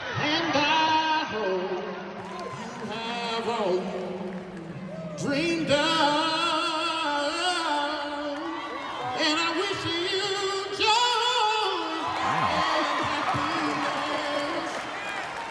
But above all this, I wish you love.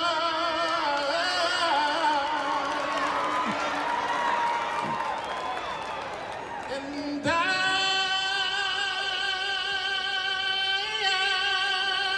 will always love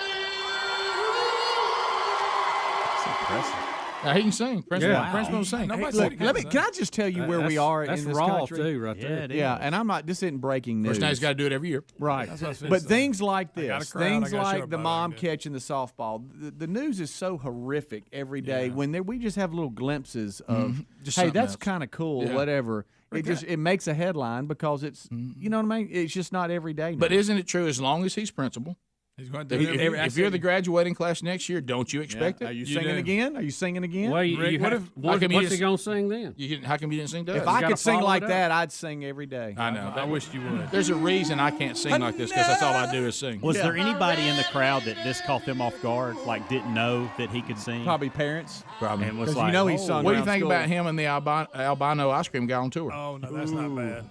I would sing for breakfast. Who was? You, if you'd have been there, though, you'd have had second hand. Yeah. Would you Even have been though he's okay good. the fact that he can sing really good Well, though? now that when I found out that, oh, wow, he could really sing, I would start enjoying it. Everybody think back to your high school principal and picture him doing it. Greg, I'm pitching Mr. Higgins. Mr. Higgins. Bubba, I can get your trailer. I'd be singing it. But above all this, I wish you love. He needs to be on American Idol. He does. They don't He ruin could sing now. everything. Just saying he does. What When compliment? we come back, when we come back, we'll take your phone calls. Coming up next at 866 We Be Big. So that was the principal of Andrews High School in High Point, North Carolina. What led to that? What made him do that? Well, he's talking to the He class. don't love all of them. Rick and Bubba, Rick and Bubba.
20 minutes past the hour of the Rick and Bubba Show. 866 We Be Big is the number. Lines are available. You can get in right now at 866 We Be Big. So come on with that. Make a comment, ask a question, bring information to the table. All the different Father's Day opportunities are out there for next weekend. And we mentioned that Bubba and I were honored to be part of a 42-day devotional. United for Victory. Lance Ingram, former Rick and Bubba intern, and the man who brings us Dr. Lou, went out and, boy, pulled that off, picking up 42 different men for 42 different topics on 42 different days. Dave Ramsey's in there, James Spann's in there, Tua Tagovailoa, Bubba and I are in there, and there's a whole list of guys, all from different walks of life, and have different topics to cover. It's a great gift. If you go to warriorunited.com/Bubba, warriorunited.com/Bubba, and do the pre-order, you get something you can give next week to let them know it's coming, but that will come autographed from Bubba, Lance, and me. So we'll make a move on that July 9th, the cutoff on that opportunity. To the phones we go. Let's start with Lunchbox. Okay, out of California. Lunchbox, you got 30 seconds. Go ahead. Hey, guys. Hey, I actually live in Shreveport. I'm truck driving in I-10 eastbound in California. I'm looking for Daniel. He'll be on Interstate 8, and then I should see him hopefully on the other side of Casa Grande, Arizona. I'm watching out for him. Anybody? All right, so Daniel is coming. Okay, Daniel, right. he's on his. I got you. All right. Okay, Lunchbox. What's I got he wanting you. to do? Be his front door? I was about to say, my goodness, Daniel. Yeah. Breaker. Yeah, They're going to get together a little convoy? Maybe. Looks like we got us a convoy. Got us a John Brown? Oh, that's right, because Daniel's making his way out down for the gridiron, then the tour of Alabama. You remember he's going from California to Arkansas. When you said that, what the hell? You're right. He was committed. He was. Let's go to, and lines are available for you if you want to get in at 866 We Be Big. David out of Alabama. David, go ahead. 30 seconds. How are you? Hey, how y'all guys doing? We're good. Great. Y'all were talking about the BMI, and y'all was talking about inch. That's nothing. If you can grab a slab, you may have some issues there, but that's just like when I put on my swimsuit when we went to the beach. Painter's eyes were like clapping. Woo! We're going to the beach. That's when I knew I needed to lose weight. I couldn't understand what you said. His inner thighs were clapping. Oh, I can't. Yeah, they do. Yeah, Get a little rawness. Get a little salty. Get a little salty there. Yeah. So Cornstarch City. Really, is there anybody honestly out there? I mean, when they did the pinch and inch, I thought that was over the line. Yeah. I like him. Look, grab a slab. Give us some hope. Yeah. Grab a slab. I mean, pinch and inch. I mean, that's. Man, I've seen skinny people you can pinch an inch. Right. Mm-hmm. Let's go to Rodney on I-65. Rodney, 30 seconds. Go. Hey, have you heard the comment Biden made the other day at the press conference where he said that when he was the vice president and Obama and them sat down with the Joint Chiefs of Staff, they was telling them all about how the Al-Qaeda and all that. But when he sat down as president, the Joint Chiefs of Staff told him the worst thing the United States Army and Navy forces face is global warming. Yeah, climate change. And we played that yesterday. We talked about that on the program yesterday. Yeah, I'd be a little suspect of that leadership.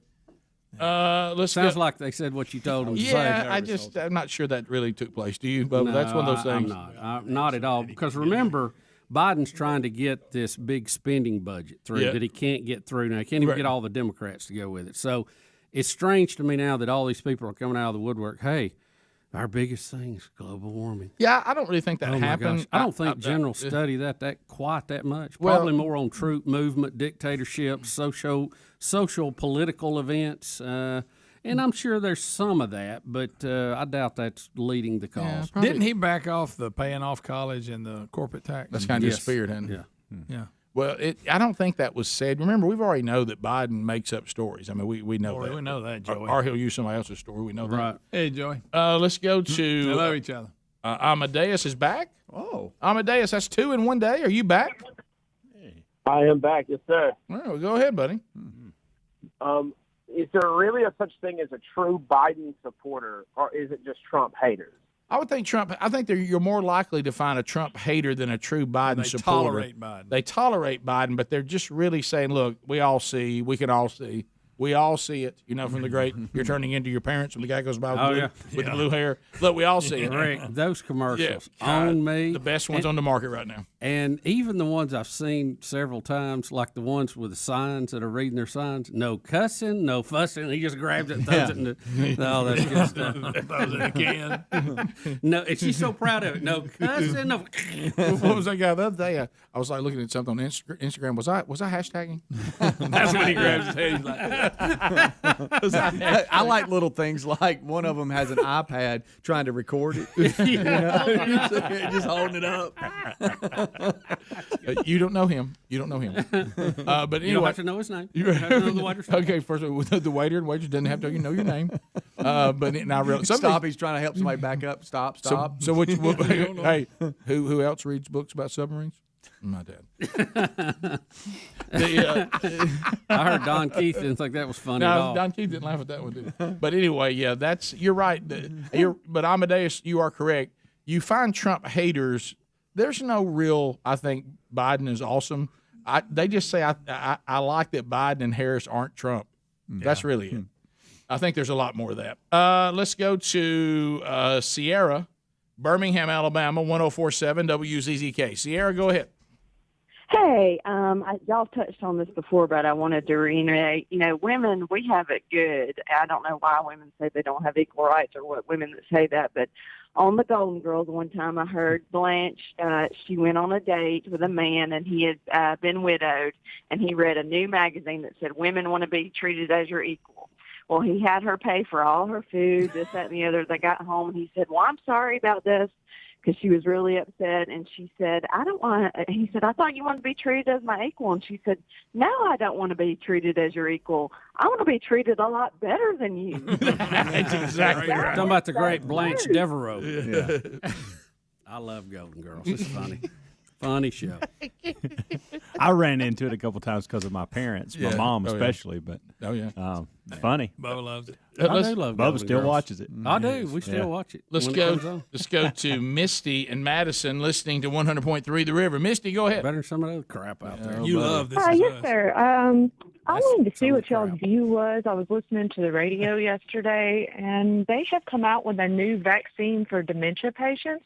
Not a COVID vaccine, but a actual healing vaccine for dementia patients. What's your view on that? I haven't. Misty, I haven't heard anything about that. I know the FDA approved for use a new drug with Alzheimer's, first one they've approved in like 20 years, but I have not heard anything about what you're talking about. It won't reverse anything. It'll just supposedly slow the progress down. Yeah, so but it doesn't. Vaccine to do that? I don't know if it's a vaccine, but whatever. But what I read the other day was a new treatment that had been approved. But like I said, it won't like turn back what you had. You're not going back to where you were. It just keeps you from progressing further. Yeah.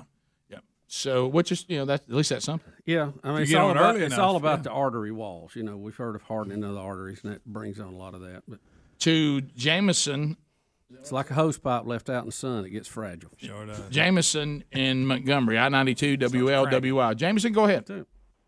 Hey guys, have y'all seen? Y'all were talking about the mom that made the catch in the stands. Have y'all seen the little kid that made the diving catch in the stands? There's been a lot of catching balls in stands. stands. A lot of stands here. I don't think I have. I don't think I have. Yeah, it was just recently. He, I think it was at a Cincinnati Reds game. But he went diving over the bleachers in front of him.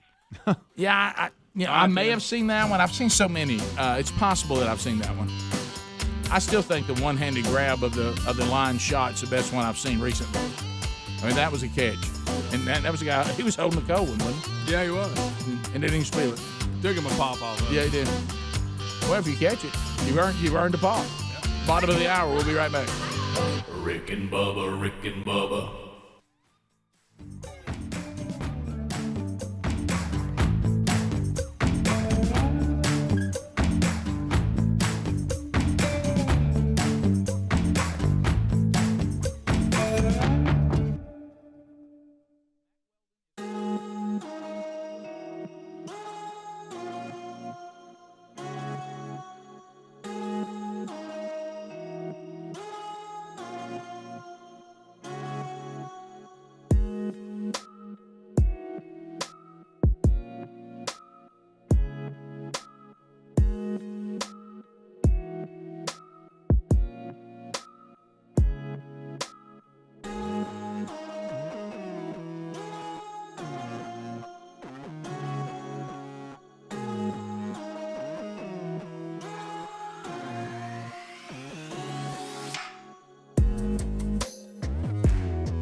35 minutes past the hour. Take it home. The look at you, let's disregard. As we make our way back, 866 We Be Big is our number. Greg just showed me a picture a minute ago in the break of Jackson Brown. You know, I know we're all aging, but but have you ever looked at someone and you go, I don't even, you're not even the same person. You don't look. And I'm not saying that he looks horrible. No. He just does not look like Jackson Brown. He doesn't look bad. He just he does not look like Jackson Brown at all. He has a beard, and it looks like a completely different person. It looks like there's a new singer on the circuit, and he goes, man, he sounds like Jackson Brown. That looks kind of like him. That looks kind of like him. The one from that's Chris Christopherson. The one where his performance on Jimmy Kimmel. Yeah, is what Greg was looking at, and it's kind of like they pitched to. There's a guy who's doing like a Jackson Brown tribute band, and he's up there singing, but it's a little worse than that. It's even worse than that one, Adler. I'm sorry. It's more progressed than that. So let's go to. I don't even know if I knew what he looked like now that I'm thinking about it, because it's been so long. Yeah, I put Jackson Brown for me. I have the people I really like. I have the people I don't like. Oh, there it is. Please look. There it is. But Rick, think about when he was on the top 40. We were teenagers. Oh no, yeah, he's probably in the 70s. And I'm not saying he looks bad. It just doesn't look like Jackson Brown. It's one of those things that just kind of shocks you how much time's passed. You know, he aged well. I guess it just he how's just aged into a different Cross aged. What's he look like? He went on in. He did not. I think he did. No, because he had the weight issue. Right. Oh well, Jackson Brown's 72. 72. Yeah, Rick, that may have something to do with it, buddy. See, that looks a little more like him there. Yeah, at least you can see him in that. The one on Kimmel. Can I tell you the one on Kimmel? What I think the difference is? He's let his eyebrows get bushy. Oh well, I think that's what's changed it. That never means great. So all these people were talking about Bubba went with Christopher Cross. See, not Chris Christopherson. The one, he's Christopher Cross. Yeah, the reason I said that is because I knew you'd get a rise out of Greg. Well, it's not far down to bed. But I do think he probably looks like he's changed more than. He had that look that he. Oh, there he is. He's 70. He used to have curly hair. See, he passed. He's 70. You have everybody passing. Hey, Adam, show us a picture of him back in the day. He had curly hair, didn't he? Yeah, but he was still that same old guy. He still looked like that. He never looked like a rock star. Kind of a chubby uncle look. He tell you he looked like the guy helped you with your math homework. Oh gosh. Yeah. So the. Well, I tell you, I got my new driver's license in the mail yesterday, and I was like, when I first saw it, I was like, ooh, I look old.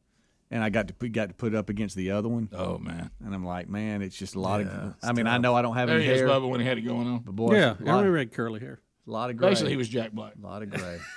He was. He had that look, didn't he? Well, it's not for down to paradise, leading not for me. You've been right, you can away. That's one of them songs that gets played still over. Oh, that's in that chord progression that Bubba and I say make us feel weird. If you listen to the bridge, you're gonna hear it. Gosh, you're gonna hear it every time. Oh yeah, that and Greg, there's something about it because that chord progression makes me feel weird anyway, and those notes. But the way that it ramps up makes it even worse. Oh, I know. It's like you remember the first time you ever heard, you're like, I think I heard it off this. Oh, it's getting louder. Yeah, it does. It starts off really low. How about him wearing? Do you see him right there? He's wearing the Earl Campbell jersey. Yeah. He's a really good guitar player too, by the way. What was the other ones he had? For a while, man, he was on a roll. He had 5 or 6 hits right in a row. Would you rather hear Sailing, Sail On, or Come Sail Away? Come Sail Away. Oh, Rick, Come Sail Away. Yeah, Sail On I like. Huh? I like Sail On. Sail On's good, but I'm not sure Mum's Come Sail Away. Sail On. Am I doing the list now of songs that have sail in it? I think so. All right, so HelloFresh.com. Go there now, because if you think dinner time is way too complicated and it's BIP, and you're like, look, I'd like to know that we've already got all the meals done. I don't want to just go, hey, what we going to eat tonight? Where we going? Well, I got to go by the store. What's that? Now, what do we need to do that with? What you do with HelloFresh is here come the meals. They're in individual bags. You still prepare them. Easy to follow recipes are there. All the ingredients you need are there. Grocery shopping's done. Meal prep's done. All you do is just take care of the meal. And this is a great. You guys love it. Kid you not, 3 meals this week. We're having a run over the last month. I think we've done at least 2, if not 3 meals from HelloFresh per week, and they are fantastic. And what catches me off guard, we always talk about the HelloFresh, how easy it is and simple, and all that's true. but the quality of That's the the key. food is unbelievable. Yeah, because I can't. Yeah, because if it can be easy. You're not gonna get that at the grocery store. I'm sorry, you're just not. And there it is. You're not.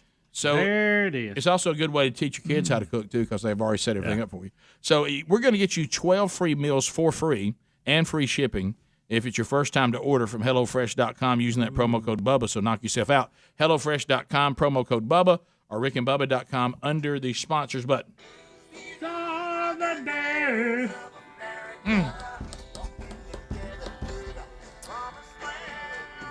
TCU.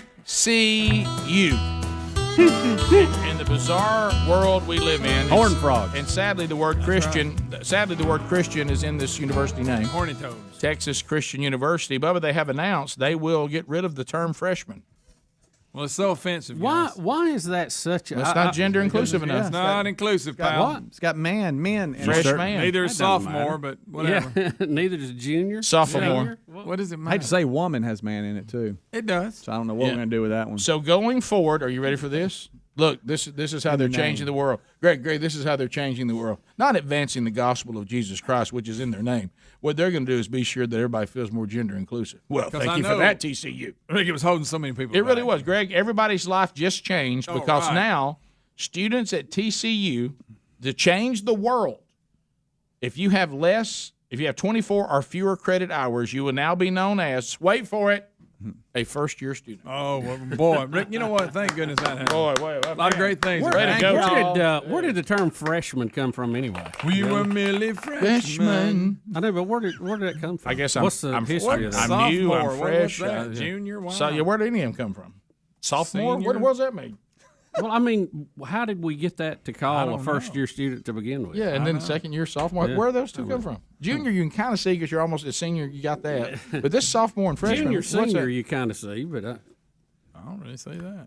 Sophomore, every time I hear the word sophomore, and this is just so inside, and it means nothing to anyone but Greg, the word sophomore will forever and always be Marshall Shaddix. Yeah, when you say it on the speaker. Yeah, because he was the play-by-play guy for our high school, and he's recently gone on in, hasn't he?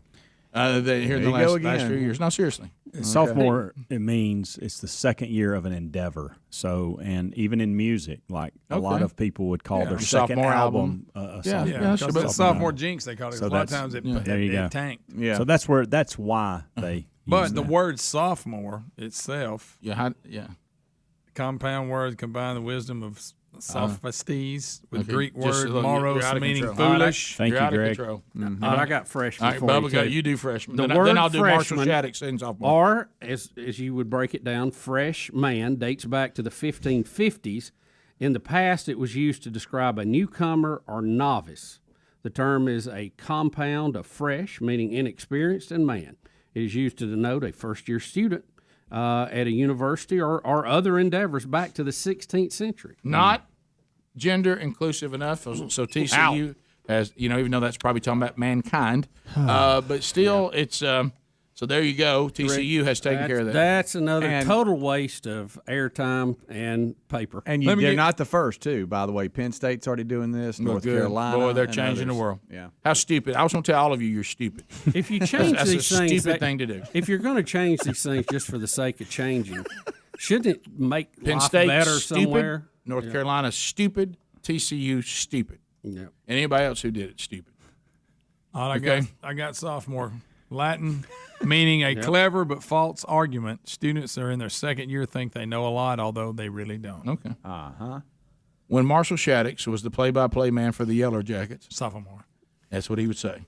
And so I remember vividly, because I got a chance to play varsity as a sophomore, and I was waiting to hear the great Marshall Shaddix announce me in the starting lineup.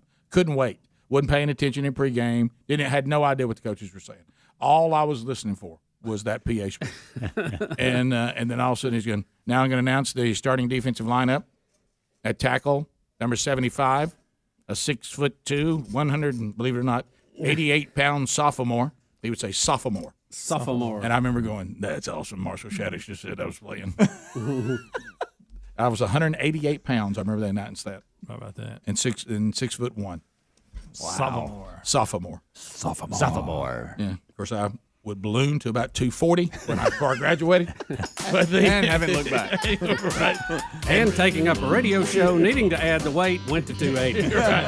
Can I tell you this? Can you tell you what's funny about how the size of people changed? Yes, people are huge. I was the biggest player on the entire team my senior year, and I weighed 230 pounds in 1982. Man, they got DBs that big now. Oh, yeah. We'll be back. Your phone calls are wrapping up the hour next. Rick and Bubba, Rick and Bubba.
got to put another. 10 minutes, now 9 minutes to the top of the hour.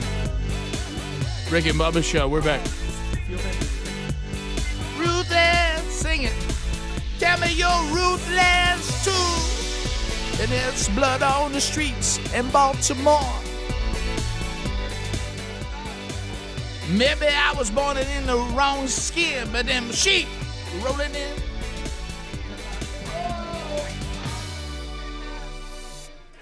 Tell me it haunts you too, Greg. Tell me it haunts you too. Cut it up, Greg.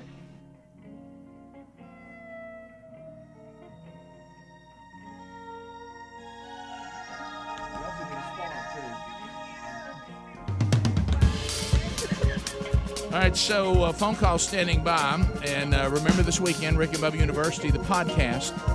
We will interview comedian Brad Stein. I think you will love it. Yes. I think for a lot of you... Oh, he's funny. He's a funny guy. For a lot of great Americans out there, the Brad Stein interview this weekend will be a nice, cool drink of water. It'll be refreshing. And we cover a lot of topics. We do. Some serious, some fun. He lands the plane on quite a note. Oh, he does. He does. How about that? He does. Looking at his kids. Fires you up. All right, but he's, like you said, very funny, too. Let's go to Andy out of Jacksonville. Andy, welcome to the Rick and Bubba Show. Go ahead, buddy. Hey, good morning, Rick and Bubba. Hey, buddy. I think I heard the philosopher that studied at Oxford, Greg Burgess, bring to you the origin of sophomore. Correct. It is two words, sophos and moros, and we hear moros like moron, but that's fool, and sophos is the word that is wise. But if you go back like England, where college originated, sophomores would be that wise fool, and they would actually call juniors, they would graduate to their junior year, so they would then be a sophy junior and then a sophy senior, and they kind of dropped that sophy, so it was like a junior wise person and a senior wise person. How about and that? that's where that came from. How about that? Aren't you something? That's pretty much what I said. I needed that. It's pretty much that's good stuff. State University's education for you right there. That's right. Hey, stay cocky. I appreciate it, buddy. All right, so I never picked that up there. No. know what he meant. I don't even remember being there. I don't even remember my sophomore year. I remember working at the campus station. You try to get me to go anywhere other than that, it's tough. Yeah. That guy, he wasn't that smart. It's just nobody else knew anything to bait him up. But could you compliment anybody? That was a really Greg, good. Well, you might you He just said what- there was no rundown. competition in the room. Greg, he said that you had done a good job. He was just finishing. Complimented you. No, he didn't. Greg, he Took did. shot. That wasn't a shot. What got on you about him? You know I'm what? just 'Cause kidding. I wasn't he listening talked really down to hard. Greg on his own property. He said he wasn't listening.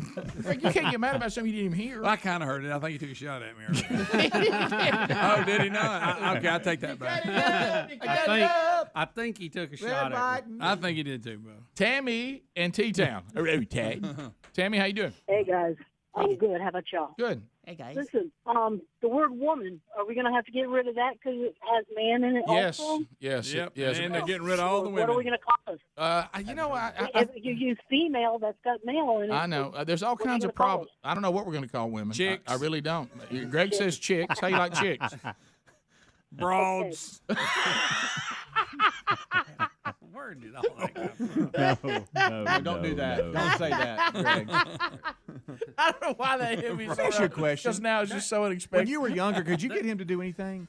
Because anything we feed to him, he says. I know. And we didn't feed him that, but we'll feed him stuff. I heard you Look, whispering. Speedy trying to realize what he just said on there. No. I mean, but he'll do I and didn't say. feed him that, but I mean, In the 70s, that was a common term. But he'll I mean, do you and heard it on say the- on anything. shows and stuff. yeah. Unbelievable. I bet you That's- got hey, him in trouble a lot saying things. Hey, I that tell you what, she's a classy bro. Yeah, that's one classy broad. Red, white, and blue. But if you don't like the name mankind in your name, like woman or male Yeah. and female, where you got to go somewhere. I mean, it's the same thing. Well, Greg, I'll tell you He what. might have Greg, teamed up with Adam when he was naming everybody. Greg, don't you realize we're headed into a genderless world where Well, gender's just too specific? What? Even the word that's human. Right. I'm ever revolving. I'm ever It has revolving. been I'm neither. I pranked go back. everybody. I'm But the fluid. word human has man in it. Man's in a lot of stuff. It is. We are. There's a lot because it means mankind. Mankind's right. different. It doesn't Take mean male or female. Take the man out of human. Take it out. Hume. You. We're just hume. Let's go to Alice. I'm going with chicks. Chicks and broads. You cut it out. Good morning. Hey, Alice.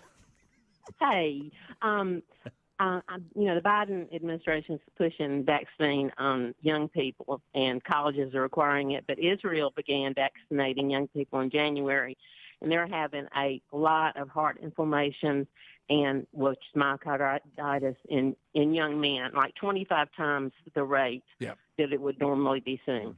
Yeah. Now, I don't know about Israel, but I know in the States, we've had like 260, I believe the story said, 270 maybe cases, but that was out of several million. It's not a really high number, but it is something to check on and be concerned about. I think that's the fair assumption of this. Yeah, when you look at the percentage of young, healthy people that the virus has even killed, it's a 99%. It's a number so rate, low you can barely calculate it. But you see some side effects of young people taking the vaccine. I think we probably on this vaccine need to concentrate on those that the vaccine for them is a life and death situation. Well, yeah, and I think the CDC or one of the groups the other day just said, look, let's concentrate on getting vaccination to the people who need it the most. That's right. People who have already had it are not in that group, by the way. Yeah, well, remember young people. But in the beginning, it was like we got all these vaccines. Everybody needs to take them. They're starting. It's ever evolving, as you said. The situation has improved. Right. We're not still having thousands of people die every day. No. Now, if they were, you'd still have some issues, but we've kind of got over the hump on that, thank goodness. Amy in Tennessee. Amy, welcome. How you doing? I'm doing good. How are you? Good. I'm just calling to comment. I know that 2021 is a long way from 1982. No offense to you. Yeah. But my son's going to be a freshman playing football, and he's 5'10", 230. Of course, he comes from big bones from his father, who also played ball. But I think we're just getting bigger and bigger each year. Yeah. They're getting bigger. But I mean, you got to understand, much bigger. I mean, I played, and no one told me to put weight on.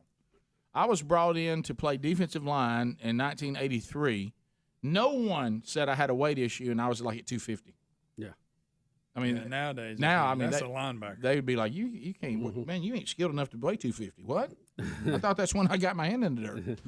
No, you ain't gonna get in the hand in the dirt at 250. You're gonna get pushed around a lot. Mm-hmm. I mean, the size, safety. Picture that. You know what I want? Give me that H back and let me roar.